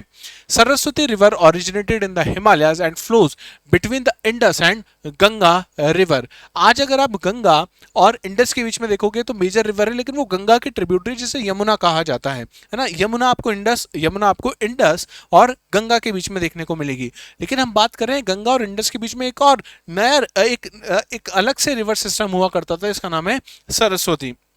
It believed to have dried up around 1900 BC। अच्छा 1900 BC, अभी फिर से याद करो, कहीं देखा था, कब देखा था, जब मैच्योर हड़प्पन फेज खत्म हुआ था 2600 BC से 1900 BC तक। तो ये कहा जाता है, माना जाता है कि 1900 BC के आसपास ये क्या हो गया, ड्राई हो गया, which coincide with the decline of the civilization. और उसके बाद ये कहा जाता है जैसे जैसे सरस्वती नदी जो है वो सूखना शुरू हुई, और जैसे सूख गई उसके बाद से ये सिविलाइजेशन भी धीमे धीमे आप देखोगे क्या हो गया, पतन की ओर चला गया। तो यहां से मेंस में क्वेश्चन बन सकता है कि how river plays an important role in in in forming a civilisation and in declining the civilisation. दोनों में इंपॉर्टेंट रोल आपको देखने को मिल रहा है यहाँ पे नदियों का। और इस नदी का नाम बार बार आपको कहाँ देखने को मिलेगा, ऋग्वेद में। और कितनी बार देखने को मिलेगा, 80 बार। तो इसका मतलब उस समय की बहुत इंपॉर्टेंट रिवर है ये। कौन सी नदी, जैसे आज आप बार बार कोई भी पूजा कर रहे हो, प्रतिष्ठान अगर आप कर रहे हो, किसी से भी पूछ रहे हो, तो बार बार गंगा नदी का नाम आता है ना भारत में। उस बिल्कुल उसी तरीके से उस समय कौन सी नदी का नाम आ रहा है, सरस्वती नदी का। Nearly two-thirds of the Harappan settlements are found in the Saraswati basin, leading some to call it Indus Saraswati civilization। तो मेरा मतलब अब आप समझ गए होंगे कि क्यों हमने इसे इंडस सरस्वती सिविलाइजेशन कहा था। कि 2/3 2800 में से 2/3 जो साइट्स आपको देखने को मिली है वो कहाँ पे मिली है, इंडस वैली के बेसिन में नहीं, हमें वो मिली है सरस्वती रिवर के बेसिन में आपको देखने को मिला है। इसलिए ये रिवर हमारे लिए इंपॉर्टेंट है। और कौन से वेद में आपको इसका नाम देखने को मिलेगा, ऋग्वेद में आपको इसका नाम देखने को मिलेगा। चलिए हड़प्पा के बारे में और डिटेल जानने की कोशिश करते हैं। हड़प्पा की जो सबसे खास बात है, जो इसको बाकी सब सभ्यताओं से बहुत ही विशेष बना देती हैं, और उसकी ये बातें आज भी हमारे लिए क्या है, आज भी हमारी कोई भी शहर बनता है, आज आप देखोगे भारत के शहरों में अर्बन फ्लडिंग जैसे सिचुएशन आप देख रहे हो। गुड़गांव की हालत आप जानते हो, नोएडा की हालत आप जानते हो कि थोड़ी सी बारिश ना हुई और क्या हालत हो जाता है। पिछले कुछ सालों में दिल्ली में ओल्ड राजेंद्र नगर के इंसिडेंट को भी आप सब जानते हो कि लाइब्रेरी में क्या हुआ था, राहु IAS की में। ये सब चीज़ें आप जानते हो। उसके पीछे कारण क्या है, तो आप यही कहते हो कि साहब यहाँ पे प्लानिंग सही से नहीं हुई। लेकिन ये प्लानिंग कब अच्छे से हो रही है और कहां से शुरू हो रही है, इसको समझोगे आप तो टाउन प्लानिंग हॉलमार्क ये आपको कहां देखने को मिलेगा, हड़प्पन सिविलाइजेशन में देखने को मिलेगा। टेक्स्ट के पीछे वाली इमेज अगर आप ध्यान से देखोगे तो आप देख पा रहे हो कि कैसे एकदम सीधी आपको रोड देखने को मिल रही है, और कैसे गलियां आपको देखने को मिल रही है एकदम प्रॉपर, जिस तरीके से ग्रिड पैटर्न जो होता है। क्या आप मुझे बता सकते हो कि भारत का सबसे पहला शहर कौन सा था जो इस ग्रिड पैटर्न पे आधारित था? आपका 99% लोगों का जवाब शायद चंडीगढ़ होगा, लेकिन मैं आपको बता दूं जयपुर पहला ऐसा शहर है जो ग्रिड पैटर्न पे बसाया गया भारत में। ठीक है, जयपुर जो है 9 ग्रिड पैटर्न पे बसा हुआ है। क्या होता है ग्रिड पैटर्न, एक बार ये समझते हैं, फिर मैं आपको बताता हूं टाउन प्लानिंग क्या है। The most unique feature of the Harappan culture was it's systematic town planning, तो सबसे पहले टाउन प्लानिंग आपको कहाँ देखने को मिल रही है, हड़प्पा में देखने को मिल रही है। Cities were often divided into two parts, दो पार्ट्स में पूरा शहर डिवाइड हुआ करता था, एक पार्ट और दो पार्ट। और इसमें आपको सिटाडल देखने को मिलेगा, सिटाडल मतलब गढ़। फोर्टिफिकेशन कहीं कहीं आपको जगह देखने को मिलेगा। The smaller elevated western section, वो एक तरफ का सेक्शन ऊपर उठा हुआ है, फोर्टिफाइड सेक्शन है, और बाकी लोग उसके बाहर रह रहे हैं। उसे लोअर टाउन कहा जाता था जहां बाकी लोग रहते थे। The larger residential eastern section, तो वेस्टर्न सेक्शन और ईस्टर्न सेक्शन में शहर डिवाइडेड था। जनरली हमको जो वेस्टर्न सेक्शन है उसमें सिटाडल, आपको गढ़, फोर्टिफिकेशन देखने को मिलेगा जो थोड़ा ऊपर उठा हुआ लोग था, उठा हुआ इलाका था, और दूसरा निचला शहर हुआ करता था, द लोअर टाउन से कहते थे। स्ट्रीट जो है intersected at the right angles forming precise grid pattern, एकदम 90 डिग्री पे आपको क्या देखने को मिलेंगी, 90 डिग्री आपको देखने को मिल रहा है, 90 डिग्री इस तरीके से आपको गलियां काटती हुई देखने को मिल रही हैं। तो ये होता है ग्रिड पैटर्न। अब जिस शहर की मैं बात कर रहा था, जिस शहर से मैं खुद हूं, उसका मैं आपको बताता हूं कि why it is known as its first city of India, first plan city of India. ठीक है, क्यों इसे कहा जाता है, तो जयपुर बसा हुआ है 9 ग्रिड पैटर्न पे। कौन सा पैटर्न, 9 ग्रिड पैटर्न। अब ये ग्रिड पैटर्न क्या होता है ये भी आपको यहां से समझ में आ जाएगा। ठीक है, कैसे बसा हुआ है इसको समझिएगा।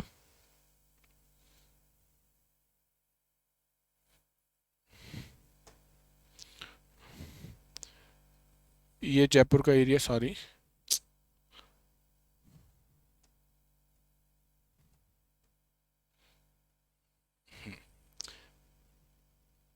ये आप देख पा रहे हैं पहला जो इलाका है ये, इसके साथ ही ऐसे 3 आपको बॉक्सेस देखने को मिलेंगे जयपुर में, जिसे हम ग्रिड पैटर्न के नाम से जानते हैं। ये दूसरा बॉक्स हो गया, और तीसरा बॉक्स सिमिलरली। ये बॉक्स है मतलब पूरा का पूरा शहर है जिसका बंटवारा हम कर रहे हैं ना, हम शहर को एक प्लान कर रहे हैं। तो इस तरीके से, तो पर अभी तो ये बने 3 ग्रिड ही हुए सब, तो इसको 9 बना लेते हैं। चलो 9 ग्रिड कैसे बनेगा, ये यही शहर जो है 9 ग्रिड पैटर्न में देखो इस तरीके से बनेगा, और जो दूसरा होगा वो यहाँ पे होगा। अब देख पा रहे हो आप, ये 9 ग्रिड बन गए यहाँ पे आपके पास, 1 2 3 4 5 6 7 8 9। आजकल सेक्टर्स आप समझते होंगे ना, सेक्टर्स आपने चंडीगढ़ में सेक्टर्स देखे होंगे, वो भी ग्रिड पैटर्न पे ही हैं। तो जयपुर में जो पैलेस था, जो किंग रहा करता था, वो एकदम यहाँ सेंटर में आपको देखने को मिलेगा। यहाँ पे किंग हुआ करता था, और राजा का महल था यहाँ पे, और किंग के आसपास ये पूरा इस तरीके से शहर बसा हुआ है। तो यह है ग्रिड पैटर्न। क्या है, ग्रिड पैटर्न। जयपुर की खास बात इसीलिए है कि जयपुर में आप किसी भी गली में चले जाओगे, जो ओल्ड सिटी है, वॉल्ड सिटी जिसको कहा जाता है, इसके चारों तरफ फोर्टिफिकेशन आपको देखने को मिलता है। इसमें किसी भी शहर में आप चले जाओगे वहाँ गलियां बंद नहीं मिलेंगी। क्यों, क्योंकि ग्रिड पैटर्न है। आप इस गली से एंटर हुए, आपको इधर जाना है, लेकिन आप इधर ना जाके आप सीधे चले गए, तो आप वापस से यहाँ पे लौट के आ सकते हो। तो ये होती है एक प्लान्ड सिटी। आज की जो इंडिया की सिटीज आप देखोगे वो इस तरीके से प्लान्ड नहीं है। उस समय जब जयपुर बसाया गया था तो बगदाद जैसे शहरों के नक्शे मंगाए गए थे कि जयपुर को बसाना कैसे है। उस समय कलकत्ता से, बंगाल से आर्किटेक्ट बुलाया गया था जयपुर को बसाने के लिए। इसलिए कहा जाता है कि जो जयपुर है it was the first plan city of India. लेकिन जब इंडिपेंडेंट इंडिया की बात करोगे तो वो क्या हो जाएगा, चंडीगढ़ हो जाता है। तो समझ गए ग्रिड पैटर्न क्या होता है। अब समझते हैं सिटाडेल क्या होता है, जिसको हम बार बार कह रहे हैं कि सिटाडेल एक ऐसी जगह जो शहर को डिवाइड कर रहा है। एक इलाका जो ऊंचाई पे बसा हुआ है, ये सिटाडेल जो फोर्टिफिकेशन है, और ये वेस्ट साइड में बसा हुआ है, और ईस्ट साइड में पूरा बाकी शहर आपको देखने को मिल रहा है। समझते हैं सिटाडेल क्या है और उसका रोल क्या है। The Citadel was build on the mud brick platform. तो जो प्लेटफॉर्म जो ऊंचाई पे आपको देखने को मिल रहा है, यहाँ पे आपको क्या देखने को मिलेंगी, मड ब्रिक। क्या देखने को मिलेंगी, मड ब्रिक आपको देखने को मिल रही है, जो इसको ऊपर उठा के रखी हैं, making it higher than the rest of the city. It is possibly, अभी हम इसको लेके एकदम कंफर्म नहीं है, but it might be possible कि ये ऑक्यूपाई रहा होगा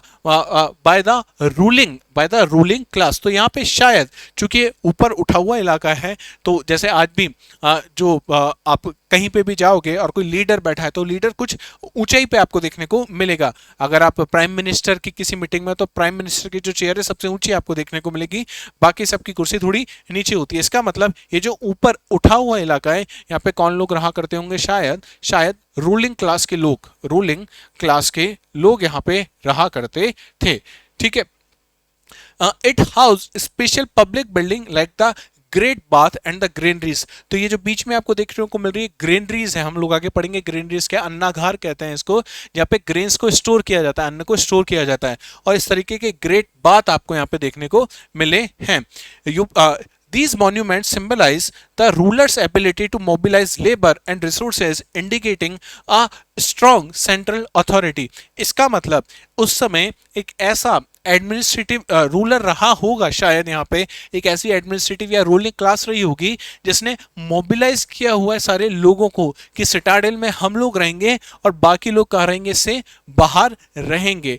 इसका मतलब कुछ ना कुछ तो था, रूल कर रहा था जो यहाँ पे, इसका मतलब कुछ ना कुछ ऐसा एडमिनिस्ट्रेटिव मैनर थे या गवर्नेंस के मैनर थे जो ये सब काम कर रहे थे। तो ये तो बात करी हमने किसकी, सिटाडेल की। नेक्स्ट अगर अपन बात करें तो the great bath of Mohenjodaro. अभी हमने देखा कि सिटाडेल में आपको ग्रेट बाथ और ग्रीनरीज देखने को मिल रही हैं। अब वो ग्रेट बाथ क्या है, तो इस तरीके से शायद वो ग्रेट बाथ दिखता होगा अपने पीक टाइम में, जहां पे आप देख पा रहे हो स्टेयर्स आ रही हैं और आसपास आपको बहुत सारे रूम्स भी देखने को मिल रहे हैं। अब क्या सिग्निफिकेंस है स्टेयर्स का, नीचे आप देख रहे हो कि काफी ज्यादा ये कैसा है, स्मूथ आपको देखने को मिल रहा है। इस रूम का क्या सिग्निफिकेंस है, इसको समझने का प्रयास करते हैं। अ लार्ज रेक्टेंगुलर टैंक, और इसकी साइज क्या है, अगर इसकी लंबाई आप देखोगे, इसकी क्या लंबाई अगर आप देखोगे तो यह है 11.88, इसकी चौड़ाई अगर आप देखोगे तो यह है 7.01, और इसकी गहराई अगर आप देखोगे तो ये कितनी आपको देखने को मिल रही है, ये आपको देखने को मिल रही है 2.43। ठीक है।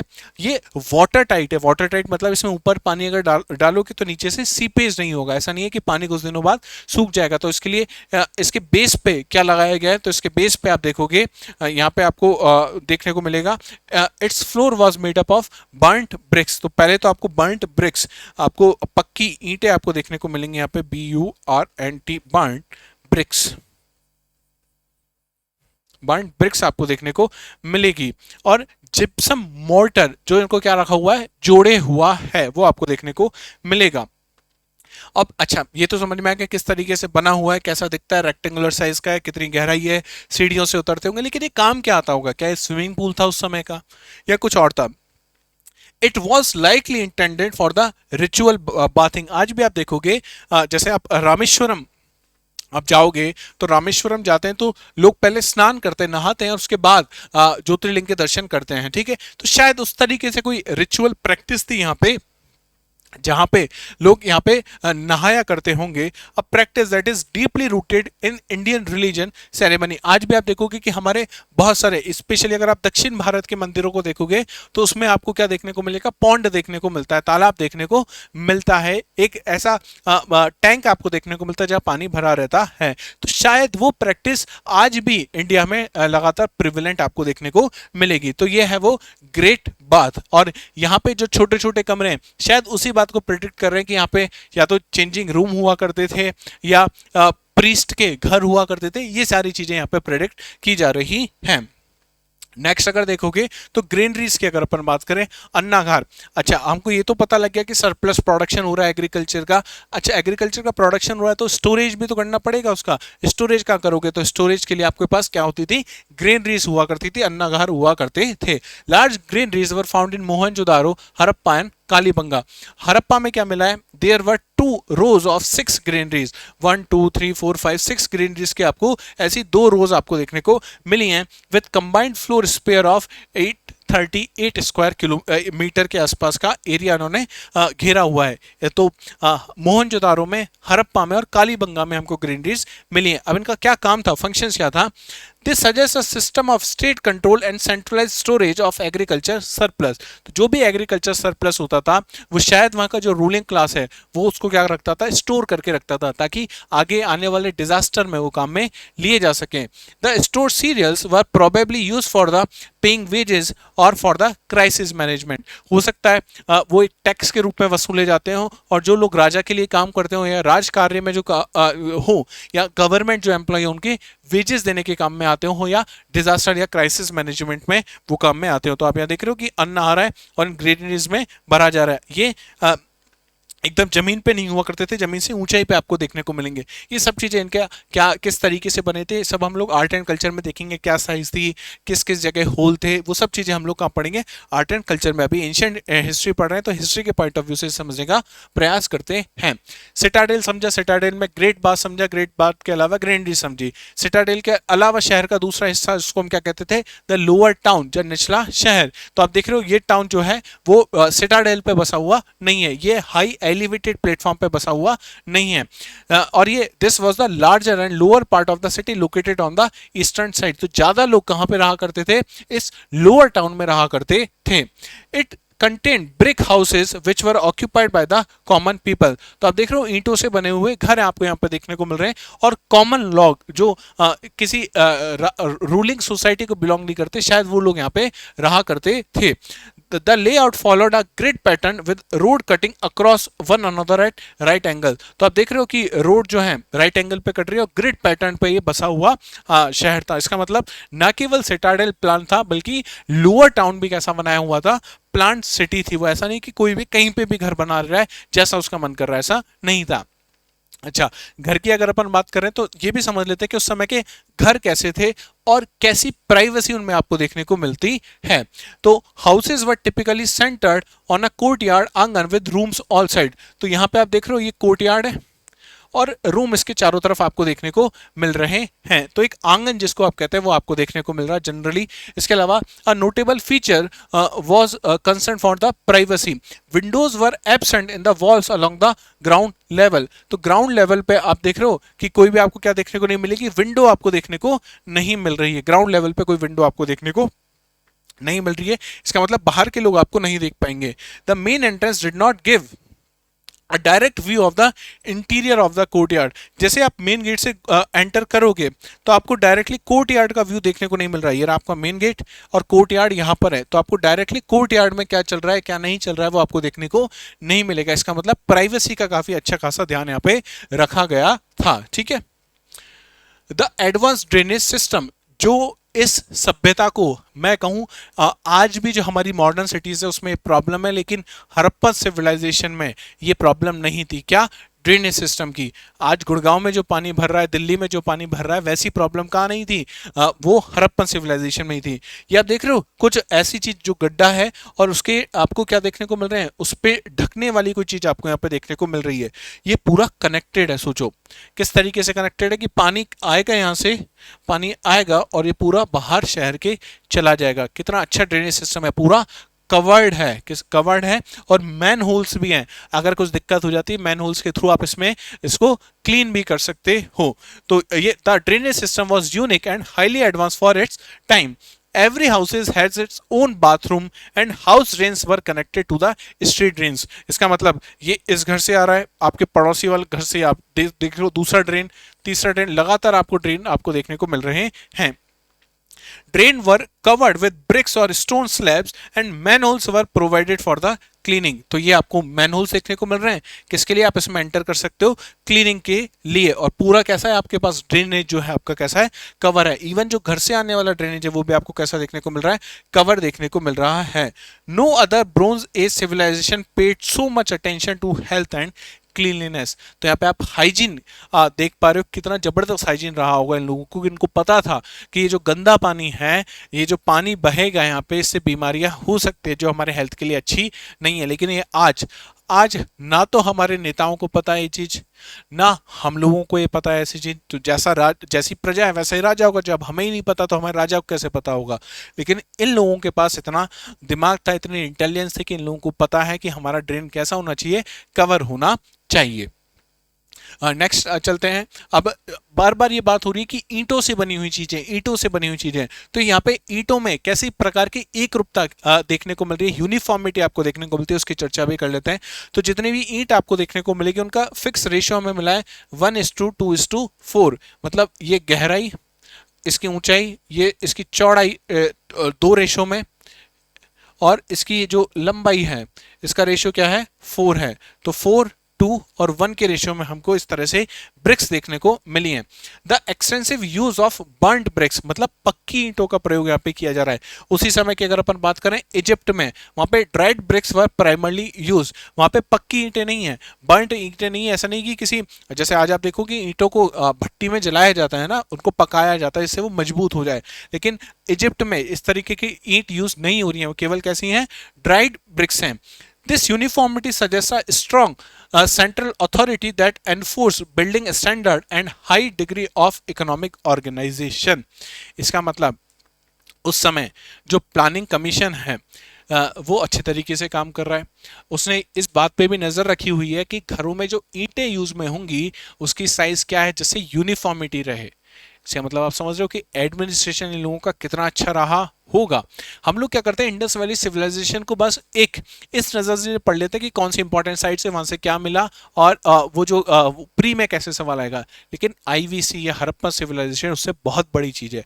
उससे हम ये समझ सकते हैं कि किस तरीके का एडमिनिस्ट्रेशन होना चाहिए, और कहाँ हम हड़प्पन सिविलाइजेशन से आज जो मॉडर्न इंडिया जिसकी हम बात करते हैं वहां तक हम आए, लेकिन हमने बीच में कौन कौन सी चीजें छोड़ दी हैं, वो चीजें आप यहां से देख सकते हो। तो ये वो रेशियो जिसकी अपन बात कर रहे थे, ये है 1, ये है 2 और ये है 4। इसकी हमने बात करी थी 1, 2 एंड 4। इस तरह की आपको ईंटें देखने को मिलती हैं। Next, variation in town planning. तो हमने बार बार पढ़ा टाउन प्लानिंग, क्या हर जगह सेम टाउन प्लानिंग थी या कुछ शहर अलग थे। जैसे आज के इंडियन सिविलाइजेशन में आप देखोगे तो आप कहोगे सब चंडीगढ़ में बहुत अच्छी टाउन प्लानिंग है, तो फिर मैं कहूंगा क्या भारत के हर शहर में सेम टाउन प्लानिंग है।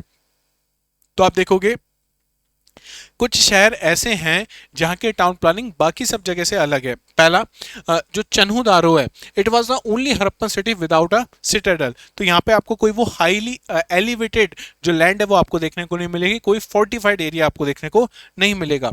धोलावीरा, यहाँ पे आपको जो शहर है वो 3 पार्ट्स में डिवाइड मिलेगा। कौन कौन सा, the Citadel, middle town and lower town. अभी तक हमने 2 ही देखा था, सिटाडेल और लोअर टाउन, लेकिन धोलावीरा में 3 पार्ट्स में पूरा शहर डिवाइडेड है। और लोथल में the entire settlement was fortified and the citadel was not walled off but build on height. तो पूरा का पूरा शहर फोर्टिफाइड है, सिटाडेल है लेकिन वो हाई एलिवेटेड लैंड पे था, लेकिन फोर्टिफिकेशन उसका नहीं है। कहाँ पे, लोथल में। कहाँ पे, लोथल में। सबसे इंपॉर्टेंट जो चीज है वो है हड़प्पा में एग्रीकल्चर, तो उसकी बात तो हमें जरूर करनी है। तो यहाँ पे आप देख रहे हो ये लोग उस समय इस तरह से शायद खेती होती होगी। ये लोग आप देख रहे हो बैलगाड़ियों का प्रयोग करें, इसका मतलब डोमेस्टिकेशन ऑफ एनिमल्स तो पहले सीख गए थे, अभी नहीं पता था कि कौन से जानवर का प्रयोग कहाँ करना है। ये हल यूज कर रहे हैं यहाँ पे प्लोइंग के लिए, और साथ ही साथ आप यहाँ पे इरिगेशन के लिए पानी भी आप देख रहे हो, तो इनके पास इरिगेशन फैसिलिटीज की बारे में जानकारी भी थी। The Harappan economy was based on highly productive agricultural system. Harappan sowed seeds in the flood plains of the in November and reaped harvest on the of wheat and barley in April. तो कौन सी ये crop हुई हमारे लिए, राबी जो crops हैं, राबी crops आपको देखने को मिल रही हैं, क्योंकि नॉर्थ वेस्ट इंडिया है ना, इसको समझो। They produce a variety of crops, कौन कौन से, व्हीट, बार्ले, राई, पीस, मस्टर्ड एंड सीसम। तो इस प्रकार की फसलें वो बो रहे थे। आज भी आप देखोगे यही तो टाइम पीरियड है कि हम नवंबर के आसपास गेहूं अक्टूबर नवंबर में बोते हैं और मार्च अप्रैल में आसपास इसको काट लेते हैं। रबी क्रॉप्स ही तो होती हैं। उसमें हम ये भी देखते हैं कि कैसे जो वेस्टर्न डिस्टर्बेंसेज हैं वो हेल्प करते हैं हमारी। तो उस सिस्टम की यहाँ पे बात की जा रही है। 2 फेमस क्रॉप जो हड़प्पन सिविलाइजेशन में मिली है आपको, हमने ये तो जान लिया वीट। इसके अलावा जो सबसे इंपॉर्टेंट है वो है कॉटन और राइस, जो सबसे ज्यादा अमाउंट में आपको देखने को मिली है। कॉटन या कपास, the Harappan was first people in the world to produce cotton.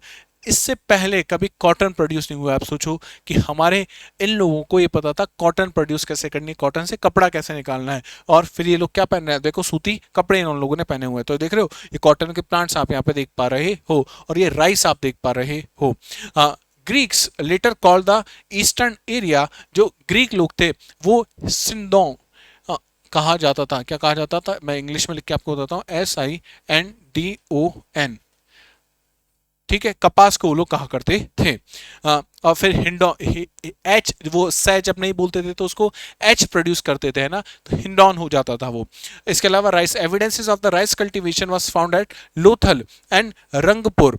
तो ये भी आपको याद होना चाहिए कि लोथल और रंगपुर से किसके एविडेंसेस मिले हमें, राइस कल्टीवेशन के भी एविडेंसेस आपको देखने को मिले हैं। फिर से वही बात कि इनके पास हल था, प्लो हुआ करता था और इरिगेशन फैसिलिटीज भी अवेलेबल थी। प्लोइंग, दे यूज्ड वुडन प्लो, आप देख रहे हो लकड़ी का हल इनके पास आपको देखने को मिलेगा। Drawn by oxen, a ploughed field with criss cross furrows were found at Kalibangan. Criss cross इस तरीके से आपको देखने को मिले हैं, सजेस्टिंग डबल क्रॉपिंग। इसका मतलब एक ही सीजन में वो एक ही टाइम पे दो बार की क्या कर रहे हैं, वो फसल उगा पा रहे हैं, डबल क्रॉपिंग कर रहे हैं। Stone sickles may have been use for the harvesting. इसके अलावा इरिगेशन वो कर रहे हैं। तो आपको कहाँ पे, कालीबंगा में ध्यान रखना, डबल क्रॉपिंग के एविडेंसेस कहाँ मिले, कालीबंगा में मिले हैं। Evidences of canals were found at the Shortughai, जो अफगानिस्तान में अभी, in Dholavira system of 16 reservoir are use for the rain water harvesting. Rain water harvesting आज भी हमारी मॉडर्न सोसाइटीज में आपको देखने को नहीं मिलेगा, but they knew how to store the water of the rain. तो आपको कहाँ पे, धोलावीरा में कितने 16 वाटर रिजर्वायर देखने को मिलेंगे। और इरिगेशन के लिए वो लोग क्या यूज किया करते थे, एविडेंसेस ऑफ कैनाल्स आपको देखने को मिलेंगे कहाँ पे, अफगानिस्तान में। तो इसका मतलब इरिगेशन भी उन्हें पता था। डोमेस्टिकेशन ऑफ एनिमल्स की हम बात करें, अगर ये बता ही दिया है कि वो खेती करते थे, हल से करते थे और उसमें बैल ऑक्स का यूज करते थे, तो मतलब ऑक्स को क्या करते थे, पाला करते थे। The Harappan domesticated ox, buffaloes, goats, sheeps, pigs, dogs and elephants. They favored the humped bull, which is the most frequent animal on their seals. इसीलिए आप देखोगे बैल जिसके पास क्या है, कुबड़ है, हम्प है पीछे, इतना इंपॉर्टेंट था कि उनकी सील्स पे जो उनकी मोहर है उस पे भी आपको क्या देखने को मिलेगा, ये हम्प फिगर देखने को मिलेगा। They also bred asses and camels which were likely use for the beast of the burden. तो शायद गधे और ऊंट भी इनको पता था, जिससे किया करते थे, सामान की आवाजाही ये किया करते थे। ठीक है, तो आप देख रहे हो डोमेस्टिकेशन ऑफ एनिमल्स आपको यहाँ पे देखने को मिल रहा है। सबसे बड़ी डिबेट है जो हड़प्पन सिविलाइजेशन की, जो अभी कुछ जगह हमको हॉर्स के एविडेंस मिले हैं। हॉर्स के एक्चुअली डायरेक्ट नहीं, बोन्स हमको कहीं कहीं देखने को मिली है, वो भी एक साइड है, बाकी कहीं पे भी हमको हॉर्स देखने को नहीं मिला है। The presence and use of the horse in the Harappan civilization is key point of debate among the scholars. क्यों? क्योंकि horse remain from a superficial level of Mohenjodaro and doubtful terracotta figure from the Lothal exist. तो ये एक terracotta figure मिला कहां से, लोथल से। The remains from the Surkotada are also consider doubtful. क्यों हम ये मान रहे हैं पहले कि ये जो सुरकोटड़ा के जो एविडेंसेस है, बोन के जो एविडेंस है, वो किसके हैं, हॉर्स के हैं। The Harappan culture was not horse centric which is a major distinction from the later Vedic. बाद में तो हॉर्स आ जाएंगे और horse major important role play करेगा सिविलाइजेशन में, और वो मैं कहूँ पूरे मेडाइवल हिस्ट्री में एक इंपॉर्टेंट रोल प्ले करता है। कि हॉर्स और एलिफेंट के बारे में हम लोग बार बार ये पढ़ेंगे कि क्यों जो दिल्ली सल्तनत या मुगल्स लोग थे वो जल्दी अपनी आर्मी को मोबिलाइज कर लेते थे और भारत के लोग वो नहीं किया कर पाते थे। तो उसमें हॉर्स का एक इंपॉर्टेंट रोल आएगा। लेकिन ये जो हड़प्पन सिविलाइजेशन है वहाँ पे हॉर्स के कुछ कुछ जगह हमें एविडेंसेस मिले हैं, वो भी कोई टेराकोटा फिगर में मिला है, कहीं पे बोन वो, लेकिन वो भी कैसे हैं, डाउटफुल हैं। तो हम ये तो कह सकते हैं कि ये हॉर्स सेंट्रिक सिविलाइजेशन नहीं है, बल्कि कैसी है, ऑक्स सेंट्रिक। क्यों? क्योंकि खेती के लिए सबसे ज्यादा इंपॉर्टेंट क्या है, ऑक्स है। हम बात करते हैं ट्रेड एंड कॉमर्स की, तो हम जब ये बात कर रहे हैं कि इनके पास सील्स थी, ये बात कर रहे हैं कि इनके पास सरप्लस प्रोडक्शन था, तो क्या करेंगे, पहले तो जो इंटर साइड ट्रेड है वो आपको देखने को मिलेगा, भारत के साथ व्यापार आपको देखने को मिलेगा। फिर Indus valley, Harappan valley civilisation का, इसके अलावा जो उस समय की ब्रॉन्ज एज सिविलाइजेशन थी उनके साथ क्या मिलेगा, ट्रेड आपको देखने को मिलेगा। Harappan were trading people, their uniform script standardise weight and seal suggest a well regulated trade system. आज भी आप देखोगे कि पेमेंट सिस्टम को लेके जब रशिया पे सैंक्शन लगे तो बड़ी दिक्कत हो गई थी कि रूबल में ट्रेड करें, रुपीज में ट्रेड करें या डॉलर में रखें, बहुत सारी चीजें हो गई थी क्योंकि डॉलर सिस्टम से तो बाहर निकल गया था। लेकिन हड़प्पन सिविलाइजेशन के पास इनका खुद का यूनिफॉर्म स्क्रिप्ट हुआ करती थी, स्टैंडर्ड वेट थे कि 1 किलो मोहनजोदारो में जो 1 किलो है वही हड़प्पा में 1 किलो और वही कालीबंगा में 1 किलो है। एंड सील, जो एक पर्टिकुलर सील होती थी, उसको हम देखेंगे कि वो आपने आपने यहाँ से भेजी और किसी दूसरे व्यक्ति के पास भी वही सील है। इसका मतलब आपको जो सामान देना है दूसरे व्यक्ति को देना है। भाई उस समय व्हाट्सअप तो है नहीं कि आप फोटो क्लिक करके भेज दो, तो सील्स का यूज हुआ करता था। दे did not use metal money relying on a barter system. तो वो सील या मुद्रा के रूप में काम में नहीं होती थी, वो सील सामान पहचानने के काम में होती थी और वो सामान के बदले क्या देते थे, सामान दिया करते थे। Transportation, they use boats for maritime trade and bullock carts. तो मैरीटाइम ट्रेड के लिए बोट यूज करते थे और रोड पे जमीन पे चलने के लिए बुलक कार्ट्स का प्रयोग करते थे। इसके अलावा अगर भारी सामान है तो शायद वो लोग कैमल और ऐसे गधों का यूज किया करते थे। ठीक है, दे यूज ऑफ द इक्का but not the spoked wheels. तो इक्का व्हील्स का प्रयोग वो लोग करते थे, स्पोक्ड व्हील्स आपको देखने को नहीं मिलेंगे। इंडिया के अलावा कहाँ ट्रेड मिलेगा आपको, external trade with West Asia.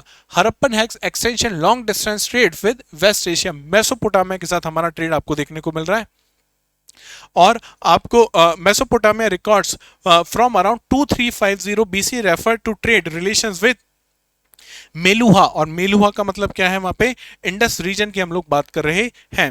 दो टेक्स्ट आपको उस समय के, दो किताबें आपको देखने को मिली, कौन कौन सी। The text also speak of 2 intermediate trading station. कौन कौन सी, दिलमुन मतलब बहरीन के साथ भी हमारा ट्रेड हो रहा है और ओमान, ओमान को मकान कहा जाता था, उससे भी हमारा ट्रेड आपको देखने को मिला। इसका मतलब वेस्ट एशिया में हमारा ट्रेड बहुत अच्छा है और आज भी आप देखोगे वेस्ट एशिया के साथ हमारे रिलेशन बहुत अच्छे आपको देखने को मिलते हैं। कैसे हमको पता लगा कि हमारी मेसोपोटामिया में हमारी इंडस वैली सिविलाइजेशन की सील्स मिली है। देख रहे हो सील्स का क्या हो रहा है, एक्सचेंज हो रहा है सामान। तो ये पता लग गया है इसके कि सामान किसको देना है, इसके लिए आप सील्स का प्रयोग कर रहे हो और सामान के बदले सामान का एक्सचेंज हो रहा है। इसका मतलब बार्टर सिस्टम आप यहाँ पे देख पा रहे हो।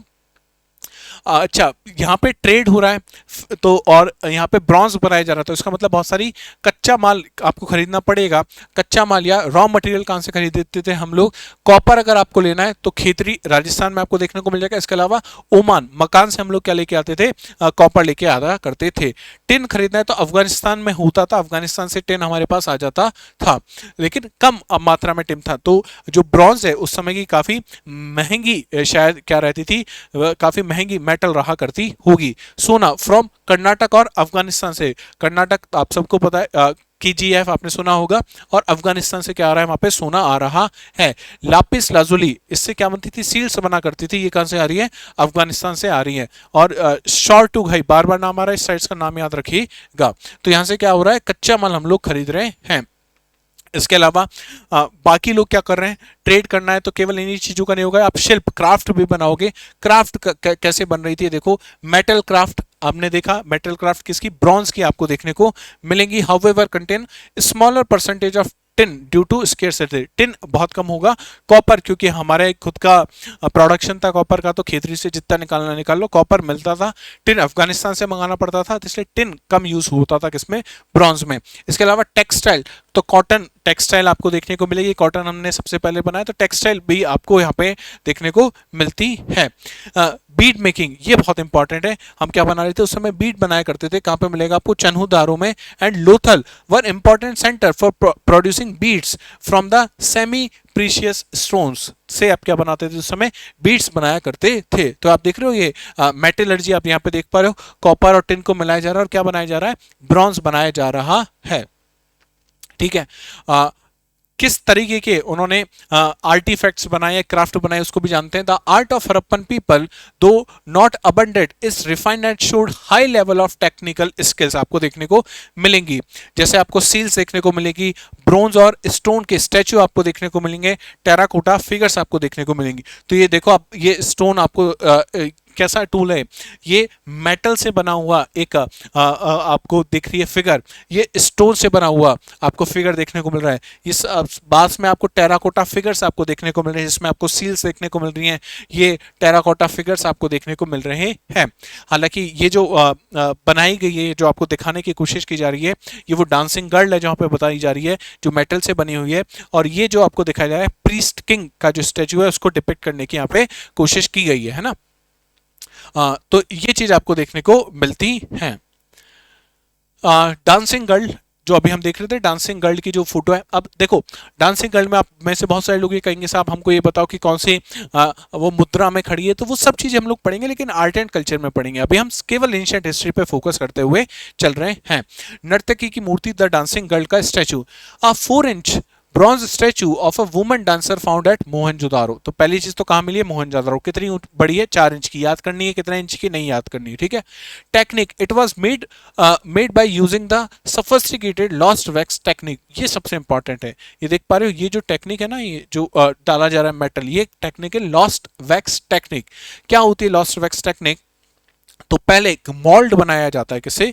मोल्ड बनाया जाता है, और उसमें जो मेटल है वो किस फॉर्म में, लिक्विड फॉर्म में डाला जाता है। और जब ये मेटल, ये मिट्टी का मोल्ड है, इस पे आपने क्या डाल दिया, इसमें आपने ये जो मेटल है वो लिक्विड फॉर्म में आपने जब डाल दिया, फिर बाद में इसको क्या कर लोगे आप, मिट्टी हट जाएगी और केवल क्या रह जाएगा, अंदर मेटल रह जाएगा। तो इसको कहा जाता था लॉस्ट वैक्स टेक्निक। बहुत ही सफिस्टिकेटेड टेक्निक है उस समय के हिसाब से, और उससे ऐसी स्टैचू बना लिया जो आज भी क्या कर रहा है, एग्जिस्ट कर रहा है। This statue showcase the exceptional artistic and metallurgical skill of the Harappan artist, ठीक है। और शायद उस समय का यहाँ से सोशल और कल्चरल लाइफ भी हम लोग क्या कर पा रहे हैं, डिपिक्ट कर पा रहे हैं, कि वो जो मुद्रा है वो एक डांसिंग मुद्रा है। इसका मतलब उस समय शायद डांस फेमस हुआ करता था, डांसर्स हुआ करते थे। ये सब चीजें हम लोग वहां से डिपिक्ट कर सकते हैं। पुरोहित राजा की प्रतिमा द प्रीस्ट किंग का स्टैचू किससे बना हुआ है, स्टोन से बना हुआ है। देखो कितनी हाईली स्किल्ड में आप देख पा रहे हो, क्या है, जो इनकी बियर्ड है वो कटी हुई है। मेडिटेटिंग फेज आपको देखने को मिल रहा है। और उसके अलावा आप यहाँ पे देख पा रहे हो एम्यूलेट्स आपको देखने को मिलेंगे। इसके अलावा शॉल आपको देखने को मिल रहा है जिसपे एम्ब्रॉयडरी है। अब ये कौन सी एम्ब्रॉयडरी है, क्या है, ये सब चीजें आर्ट एंड कल्चर में हम लोग देखेंगे। Statuette statue of bearded man with a shawl found at Mohenjo-daro. His eyes are half closed in a meditative expression. That means early archaeologists label him the priest king based on the comparison with the Mesopotamia. तो शायद ये वहाँ का राजा होगा जिसका statue बनाया गया होगा। This is a scholarly interpretation not a proven fact. पहली चीज कि ये राजा था, ये नहीं पता है हमें कि वहां पे राजा थे या नहीं थे, आगे हम देखेंगे, डिबेट का इशू है। The lack of the temples and the royal places raises question about his exact political और रिलीजियस। तो ये प्रीस्ट था, अगर प्रीस्ट होता तो किसी ना किसी मंदिर का होता, कोई मंदिर नहीं मिला है। राजा है तो महल होता, वो भी नहीं मिला है। तो ये डाउट है कि किसका है, लेकिन हाँ इस तरह का कोई फिगर हमें मिला है। नेक्स्ट जो टेराकोटा फिगर हमें मिली है वो मिली है मदर गॉडेस की। ये वो टेराकोटा फिगर है जो किससे बनी है, मिट्टी से बनी हुई फिगर है। टेराकोटा फिगर, इसका मतलब इसको मदर गॉडेस हम बोल रहे हैं, इसका मतलब वहां पे किसकी पूजा होती थी, शक्ति की पूजा होती थी। Numerous terracotta figurines of heavy jeweled women were found. In one figurine, a plant is shown growing from embryo of a woman. इसका मतलब वो fertility की देवी है, embryo से अगर क्या निकल रहा है, plant निकल रहा है। This is interpreted as the worship of mother goddess, a symbol of fertility and the earth. तो धरती माता की या fertility की देवी की पूजा किया करते थे। This concept has a strong resonance with later forms of goddess worship in Hinduism. और उसके बाद आप देखोगे कि आज भी भारत में शक्तिपीठ आपको देखने को मिलते हैं, जिसमें कामाख्या के बारे में आपने सुना होगा। तो कौन है वो, गॉडेस ऑफ फर्टिलिटी तो है वो। नेक्स्ट चलते हैं, पशुपति सील हमको देखने को मिली है। पशुपति सील, पशुपति शिव का हम लोग लेट इसको माना जाता है, प्रोटो शिवा इसको माना जाता है। तो ये वो सील है, इसमें आप देख रहे हो ये पशुपति बैठे हुए हैं, और ये जिसको हम कहते हैं आलती पालती वाली मुद्रा में बैठे हुए हैं।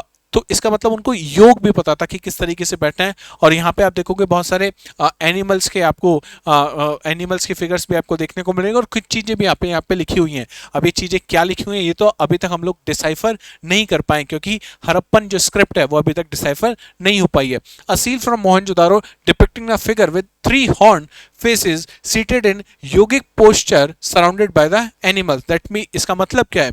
This figure is interpreted as the male deity, possible the Pashupati और the proto शिवा। ठीक है, प्रोटो शिवा।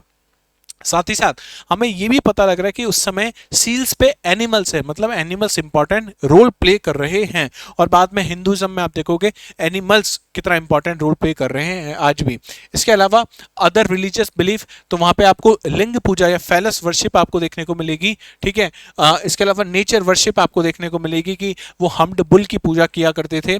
और एम्यूलेट्स, ताबीज, तो किसी भी नेगेटिव जो पावर है उससे बचने के लिए क्या पहना करते थे? एम्यूलेट्स पहना करते थे। ठीक है, इसका मतलब उन्हें नेगेटिव एनर्जी के बारे में भी पता था। अब उस समय का सामाजिक संगठन और स्ट्रेटिफिकेशन कैसा था, इस बात को समझते हैं। ये पहली चीज तो हम समझे कैसे कि वहां पे सामाजिक संगठन कैसा है और क्या उसमें कोई स्तरीकरण या स्ट्रेटिफिकेशन है या नहीं है। तो urban division, The two-part city layout, citadel and lower town suggests a social hierarchy. अगर एक ही शहर में दो हिस्से हैं इसका मतलब, और एक हिस्सा ऊंचाई पे एक हिस्सा नीचाई पे बसा हुआ है, इसका मतलब ऊंचाई के हिस्से पे रूलिंग क्लास या हायर क्लास लोग रहा करते थे और लोअर टाउन में लोअर क्लास लोग रहा करते थे।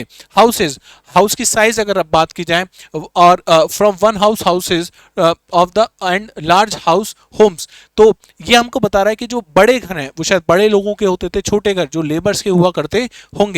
तो इकोनॉमिक डिस्पैरिटी भी हमको यहाँ पे देखने को मिल रही है। बरियल्स, अब बरियल्स एक तो सिर्फ ये बॉडी आपको देखने को मिल रही है, लेकिन इस बॉडी के साथ आपको बहुत सारे ज्वेलरी देखने को मिल रही है, बहुत सारे और भी चीजें आपको देखने को मिल रही है, जैसे उसकी पॉटरी आपको देखने को मिल रही है और उनके एनिमल्स आपको देखने को मिल रहे हैं। इसका मतलब डोमेस्टिकेशन ऑफ एनिमल्स है और ये इंसान काफी पैसे वाला है जिसके साथ सारी चीजें दफनाई गई हैं। और किसी के साथ अगर ये सब चीजें नहीं मिलेंगी, इसका मतलब उसके पास बहुत सारी चीजें है ही नहीं, तो दफनाया कैसे जाएगा उसको चीजों के साथ।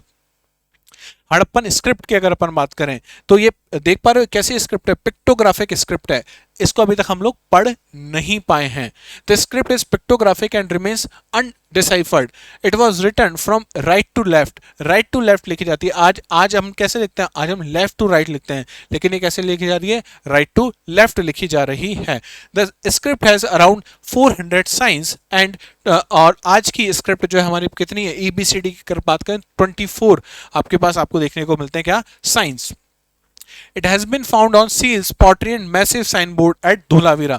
तो जैसे आज हमारे पास साइन बोर्ड्स होते हैं, साइन बोर्ड्स पे लिखा होता है कि आपको कहां से कहां जाना है, कैसे कैसे जाना है, इसी तरीके से धोलावीरा से भी हमको क्या मिला है? एक साइन बोर्ड मिला है। तो याद रखना कि साइन बोर्ड कहां से मिला है? धोलावीरा से हमें मिला है। ट्रेड होता था, तो ट्रेड के लिए आपको क्या चाहिए? आपको अगर जमीन मापनी है तो आपके पास स्केल होना चाहिए। आपको अगर कोई सामान मेजर करना है तो उसके लिए वेट्स होने चाहिए। तो वेट, या जिसको हम कहते हैं वो हिंदी में बाट जिसको कहते हैं, वो होता था। Precise system of cubical weight हुआ करते थे, वाज यूज फॉर ट्रेड। तो इस तरीके के क्यूबिकल वेट हैं वो हुआ करते थे और ये मल्टीपल हुआ करते थे, ऐसे 2, 1, 2, 4, 8 इस टाइप के मल्टीपल में आपको देखने को मिलेंगे। अगर आपको कोई चीज मेजर करनी है तो उसके लिए आप स्केल यूज किया करते थे, इसमें क्या होते थे? मार्कर्स हुआ करते थे। क्या होते थे? मार्कर्स। तो इनको स्टैंडर्डाइजेशन का नॉलेज था, स्टैंडर्ड वेट्स इनके पास देखने को मिलेंगे, स्टैंडर्ड मार्कर्स आपको देखने को मिलेंगे। इसका मतलब इनका इकोनॉमिक सिस्टम कैसा था? काफी सफिस्टिकेटेड इकोनॉमिक सिस्टम आपको देखने को मिलता है। द डिक्लाइन ऑफ सिविलाइजेशन, हमने सिविलाइजेशन के बारे में जाना, सिविलाइजेशन में कैसे घर थे, कैसे लोग थे, क्या किया करते थे और किस तरह की उनकी लाइफ थी, सब चीजें हमने जाना। अब हमने ये भी जाना कि सिविलाइजेशन 1900 के आसपास आते आते क्या होना शुरू कर दिया? इसने डिक्लाइन होना शुरू कर दिया। वो डिक्लाइन क्यों हो रहा है इसको समझो। The civilization began to decline around 1900 BCE after its peak. 2600 से 1900 और 1900 के बाद क्या होना शुरू हो गया? Decline. The decline was a gradual process, not a sudden event. ऐसा नहीं है कि आज IVC था, इंडस वैली सिविलाइजेशन था और कल IVC खत्म हो गया। धीमे धीमे क्या होने लगा? डिक्लाइन होना शुरू हो गया। Urban features gradually disappeared leading to a post urban phase where rural life become more dominant. तो धीमे धीमे जो शहरीकरण था वो आप पाओगे कम होता हुआ चला गया। हम किस तरफ चले गए, फिर से रूरल लाइफ की ओर चले गए। तो रूरल जो लाइफ है वो बहुत ज्यादा प्रोमिनेंट हो जाएगी वो कहाँ पे, लेटर हड़प्पा में। और जो अर्बन लाइफ है वो कैसी हो जाएगी, काफी कम हो जाएगी। अब उसके पीछे बहुत सारी थ्योरीज दी जाती हैं। क्या थ्योरीज है इसको समझो। पहली थ्योरी है एनवायरमेंटल फैक्टर्स और क्लाइमेट चेंज। इन्होंने कहा कि सरस्वती जो रिवर है वो क्या हो गई, ड्राई हो गई, इसकी वजह से हुआ। दूसरा ये कहता है कि ट्रेड इंटरप्शन। ट्रेड इंटरप्शन ये हुआ कि हड़प्पा और मेसोपोटामिया के बीच में ट्रेड होता था वो अचानक से क्या हो गया, रुक गया, जिससे इकोनॉमिक कॉलेप्स आ गया। लेकिन इकोनॉमिक कॉलेप्स से पूरी सिविलाइजेशन खत्म हो जाए ये मानना थोड़ा सा मुश्किल होगा। हाँ, इससे ये माना जा सकता है कि अर्बनाइजेशन है वो धीमे धीमे क्या हो गया होगा, कम हो गया होगा। फ्लड एंड रिवर शिफ्ट, या तो बहुत तेज बारिश हुई हो, पानी पानी भर गया हो, या नदियों ने अपना रास्ता बदल लिया हो, उससे क्या आ गए होंगे, फ्लड आ गए होंगे। ये कॉमन चीज है ज्योग्राफी में हम लोग देखते हुए कि जो मिएंडरिंग पाथ है रिवर का वो क्या कर देता है, पाथ चेंज कर देता है। ठीक है। एक और थ्योरी है जिसने भारतीय इतिहास को बहुत बुरी तरीके से तोड़ मरोड़ के पेश किया है।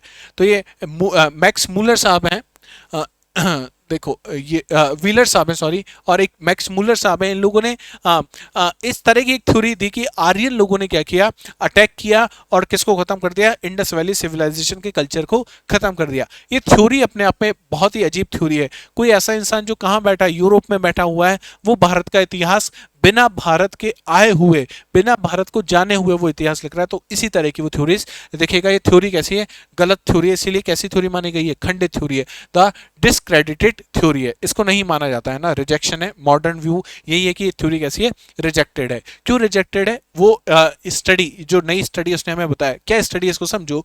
एक साइट हमने देखी थी राखीगढ़ी, इसमें हमने क्या किया, डीएनए की स्टडी की है। अब क्या मिला इस डीएनए स्टडी में, इसको समझो। A recent DNA study on skeletal remains of Rakhigari suggests that Harappans were indigenous people of this region। इसका मतलब हड़प्पा में जो लोग रह रहे थे वो तो भारतीय मूल के ही लोग थे। ऐसा नहीं है कि कोई बाहर से आया है भारत में, भारतीय मूल के लोग हैं। This research provide strong evidence against the Aryan invasion theory. जो लोग कहते हैं कि आर्य लोग आए थे और उन्होंने क्या किया, इस पूरे इलाके पे कब्जा कर लिया और वैदिक सोसाइटी में कन्वर्ट कर दिया, ऐसा नहीं है। ये लोग कहाँ के थे, भारत के ही ये लोग थे। तो ये जो डीएनए स्टडी है बहुत इंपॉर्टेंट है राखीगढ़ी की। ठीक है। आप हड़प्पा की लीगेसी जो आज भी कंटिन्यू आपको देखने को मिलेगी प्रेजेंट डे इंडिया में। क्या, urban planning, grid pattern Chandigarh में आपने देखा, रिलीजियस कंटिन्यूटी, तो मदर गॉडेस, पशुपतिनाथ, बुल की पूजा, नेचर वर्शिप आज भी आपको इंडिया के कल्चर का एक पार्ट देखने को मिलेगा। पीसफुल सोसाइटी जो किस पे फोकस करती है, अपने काम से काम। हम कभी भी, आप देखोगे कभी भी अटैक नहीं हुआ। ऑपरेशन सिंदूर हुआ वो भी कब हुआ, जब पाकिस्तान ने पहलगाम किया। हमने पहले अटैक नहीं किया। हालांकि आप ये कह सकते हो सब पाकिस्तान भी तो उसी सोसाइटी से पैदा हुआ है, लेकिन Pakistan is Pakistan, you can't do anything about them. But हम लोग इस हड़प्पन लीगेसी को आज भी आप देखने को, आज भी हम फॉलो कर रहे हैं। हमारे जो घर हैं वो इसी तरीके से आज भी आपको ग्रिड पैटर्न पे देखने को मिलेंगे। बीच बीच में मंदिर आपको देखने को मिलेगा, ट्रेड होता हुआ आपको देखने को मिलेगा। तो पीसफुल सोसाइटी आज भी एग्जिस्ट करती है। अब नगर टाउन प्लानिंग की कुछ और बात करें तो ग्रिड पैटर्न जो इंपॉर्टेंट पॉइंट है वो आपको बता देता हूँ। ग्रिड पैटर्न पे था, ग्रिड पैटर्न हमने देख लिया। ये जो पैटर्न है कैसा पैटर्न है, ग्रिड पैटर्न है। फोर्टिफिकेशन, सिटाडेल के आसपास आपको क्या देखने को मिलेगा, फोर्टिफिकेशन। कुछ ऐसे भी मिले जहाँ पे पूरे शहर में आपको क्या मिला, फोर्टिफिकेशन मिला है। ब्रिक्स, बर्न्ड ब्रिक्स का यूज हो रहा है। रेशियो आपको बताइए 4:2:1। वाटर मैनेजमेंट हमने देखा। ड्रेनेज कैसा है, पूरा कवर ड्रेनेज है मैन होल्स के साथ। ठीक है। हड़प्पा आर्थिक दृष्टि से अगर आप देखोगे तो ट्रेड नेटवर्क है, ना केवल इंडिया में, इंडिया के बाहर भी है। इंडिया में अगर करना है बुलक कार्ट से होगा, इंडिया से बाहर करना है तो बोट से होगा। क्राफ्ट स्पेशलाइजेशन तो हमने देखा कि चनुधारों में तो पूरी की पूरी इंडस्ट्री है इसकी, बीड्स की। स्टैंडर्डाइजेशन, स्टैंडर्ड वेट है हमारे पास 1, 2, 4, 8 के मल्टीपल में हमने देखा सारे के सारे। और स्केल्स पे मार्कर्स हमने देखे हैं, मतलब सफिस्टिकेटेड इकोनॉमिक सिस्टम भी हमने देखा। The political debate, no rulers. अब इस पर क्वेश्चन मार्क है, क्या रूलर्स थे या नहीं थे, अभी तक हमें इसके बारे में कोई जानकारी नहीं है। जिस दिन हड़प्पा की स्क्रिप्ट डिसाइफर हो जाएगी उस समय हमें एग्जैक्ट इंफॉर्मेशन मिल जाएगी। Lack of temples, massive place और kings tomb led to the debate of the political structure। एक थ्योरी ये कहती है कि कोई रूलर था ही नहीं। Some scholars suggest that the Harappan society was highly disciplined, egalitarian, मतलब समतावादी, सब समान लोग थे। सोसाइटी without any rulers, ये एक थ्योरी मानती है। दूसरी थ्योरी मानती है कि बहुत सारे रूलर्स थे It is possible that each city has its own ruler or the civilization has governed by council, एक काउंसिल थी जो उसको गवर्न करती थी। तो हर शहर का एक एक रूलर, जैसे हर शहर का मेयर होता है ऐसे, और सब क्या करते थे, एक जगह बैठते थे, काउंसिल होती थी, उसमें डिस्कशन होता था। तीसरा, a single state, a share uniformity of the artefacts over a vast area suggest unified state but it forms remain a mystery. हालांकि आप देखोगे हर जगह एक ही तरीके के फिगर्स मिल रहे हैं, एक ही तरह की सील्स मिल रही है, इसका मतलब पूरी जगह यूनिफॉर्मिटी तो है, बट कोई रूलर था या नहीं, वी डोंट नो। तो रूलर्स क्या है, बहस है का कारण है। धार्मिक बहस, ये भी एक इंपॉर्टेंट है यहाँ पे, कौन सा धर्म था, किस चीज की पूजा करते थे, क्या। One views that Harappan civilization was predominantly secular, धर्म निरपेक्ष है यहाँ पे, सब लोग सब धर्म क्या है, बराबर हैं। The absence of monumental religious structure like temple, grand statue of deities suggests that the religion did not dominate in public life. तो प्राइवेट अफेयर था रिलीजन, पब्लिक अफेयर नहीं था। कुछ थ्योरीज ये कहती हैं। सेकंड थ्योरी ये कहती है कि जो उस समय की इजिप्ट और मेसोपोटामिया की जो सोसाइटी है वहाँ पे रिलीजन इंपॉर्टेंट था, लेकिन हो सकता है कि हड़प्पन या इंडस वैली सिविलाइजेशन में रिलीजन की इतना इंपॉर्टेंट चीज ही नहीं थी। Another view suggests that the Harappan were highly spiritual people, but their religious belief were not were more personal and tied to nature. तो सब लोग नेचर को वर्शिप करते थे, इसलिए कोई टेम्पल नहीं है। और कैसा अफेयर था ये, एकदम प्राइवेट अफेयर था, पर्सनल अफेयर आपको देखने को मिलता है। ठीक है, हड़प्पा में स्टैचू कौन कौन से मिले हैं, ब्रॉन्ज स्टैचू हमने देखा डांसिंग गर्ल का, स्टोन स्टैचू हमने मोहनजोदारो के जो प्रीस्ट किंग है उनका देखा, टेराकोटा फिगर्स हमने देखा, हम्प बुल का हमने देखा, मदर गॉडेस का हमने देखा जिसे हमने फर्टिलिटी गॉड भी कहा। हड़प्पा लिपि अभी तक उसको पढ़ा नहीं जा सका है, और जिस दिन ये पढ़ा जा गया हमसे, हमने जिस दिन इसको पढ़ लिया उस दिन आप यकीन मानो कि हड़प्पन सिविलाइजेशन की जितनी भी कहानी है हम उसको परत दर पर खोल के रख देंगे, और जैसे ये आर्यन इन्वेजन जैसी बेबुनियाद जो थ्योरीज हैं उनको और अच्छी तरीके से रिजेक्ट हम कर पाएंगे। ठीक है, तो उसका महत्व यही है सबसे इंपॉर्टेंट। तो पीवाईक्यूज, अब ये इंपॉर्टेंट है कि यूपीएससी ने यहाँ से कितनी बार पीवाईक्यू पूछा है। देखो 2019 का क्वेश्चन है, विच of the following is not a Harappan site, Chanhudaro, कोटदिजी, सोहगुरा और देसलपुर। तो जो सोहगुरा है, सोहगुरा जो है ये मौर्यन साइट है। कौन सी साइट है, मौर्यन साइट है, और बाकी सब कौन सी है, आईवीसी की साइट आपको देखने को मिलेंगी। 2011 का क्वेश्चन है, regarding the IVC consider the following statement. दो स्टेटमेंट दिए हुए हैं, it was predominantly a secular civilization and the religious element though present did not dominate the scene. सही बात है। During this period, cotton was used for manufacturing textile in India. Which of the statement given above is or are correct? तो दोनों ही correct है, cotton था, textile बनाने काम में आ रहा था, और रिलीजियस कैसा था, पर्सनल मैटर था। तो 2011 का एक क्वेश्चन है जो पूछा है। मेंस का क्वेश्चन देखो, the town planning of the Harappan civilization was its most unique feature, highlight its achievement in urban layout, water management and construction techniques. तो ये डायरेक्टली आपसे कहां से पूछा है, हड़प्पा से पूछा है। किसका क्वेश्चन है, आपसे टाउन प्लानिंग का क्वेश्चन पूछने की कोशिश की जा रही है। आसान सा सवाल है, किया जा सकता है। 2021 में फिर से सवाल पूछा गया, which of the following ancient town is well known for elaborate system of water harvesting and management by building a series of dams channelizing water into connected reservoir. Dholavira, Kalibanga, Rakhigarhi और रोपर। कहाँ पे वाटर रिजर्वायर मिले थे, 16। तो आपको पता है कहाँ पे मिले थे, धोलावीरा में। तो आसान सा सवाल।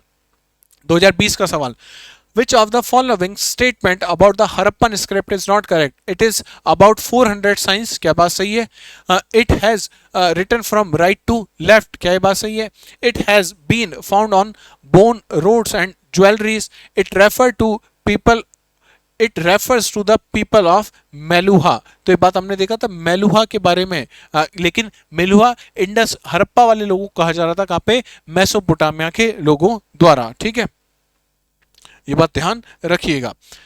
तो ये चैप्टर था हमारा हड़प्पन सिविलाइजेशन का चैप्टर, बहुत इंपॉर्टेंट चैप्टर है। सवाल आपने देख लिए, कितने सवाल यहाँ से पूछे गए। मैंने कोशिश की कि हड़प्पा से जितने इंपॉर्टेंट फैक्ट्स हैं जो प्री और मेंस में आपके लिए इंपॉर्टेंट हो सकते हैं वो सारे मैं आपके सामने पेश करूं। हाँ, ये कह सकते हो आप सब, यहाँ पे आपने आर्ट एंड कल्चर के बारे में नहीं बताया, बिल्कुल नहीं बताया। क्यों? क्योंकि जब हम आर्ट एंड कल्चर के बारे में पढ़ेंगे एक अलग सीरीज में, मैं उसमें आपको प्रॉपर आर्ट एंड कल्चर की दृष्टि से इस हड़प्पा सिविलाइजेशन को, इंडस वैली सिविलाइजेशन को बताने की कोशिश करूंगा। तो वो एक नेक्स्ट क्लास होगी, एक कोई अलग क्लास होगी, अलग सीरीज होगी, उसमें मैं आपको सारी चीजें चीजें बताऊंगा। उसके लिए भी अपन एक किताब लेंगे और पूरी को उसको एक्सप्लेन करके पूरा आर्ट एंड कल्चर भी कवर करेंगे। तो ये था हड़प्पा के बारे में। नेक्स्ट चैप्टर में हम मिलेंगे वैदिक एज के बारे में। अच्छा, इस हड़प्पा में आपको ये वाला मैप, जो फिर से मैं आपको फर्स्ट स्लाइड पे लेके चलूं जहाँ पे हमने मैप देखा था एक, वो मैप हमारे लिए बहुत इंपॉर्टेंट है। इस मैप से बहुत बार सवाल पूछा है।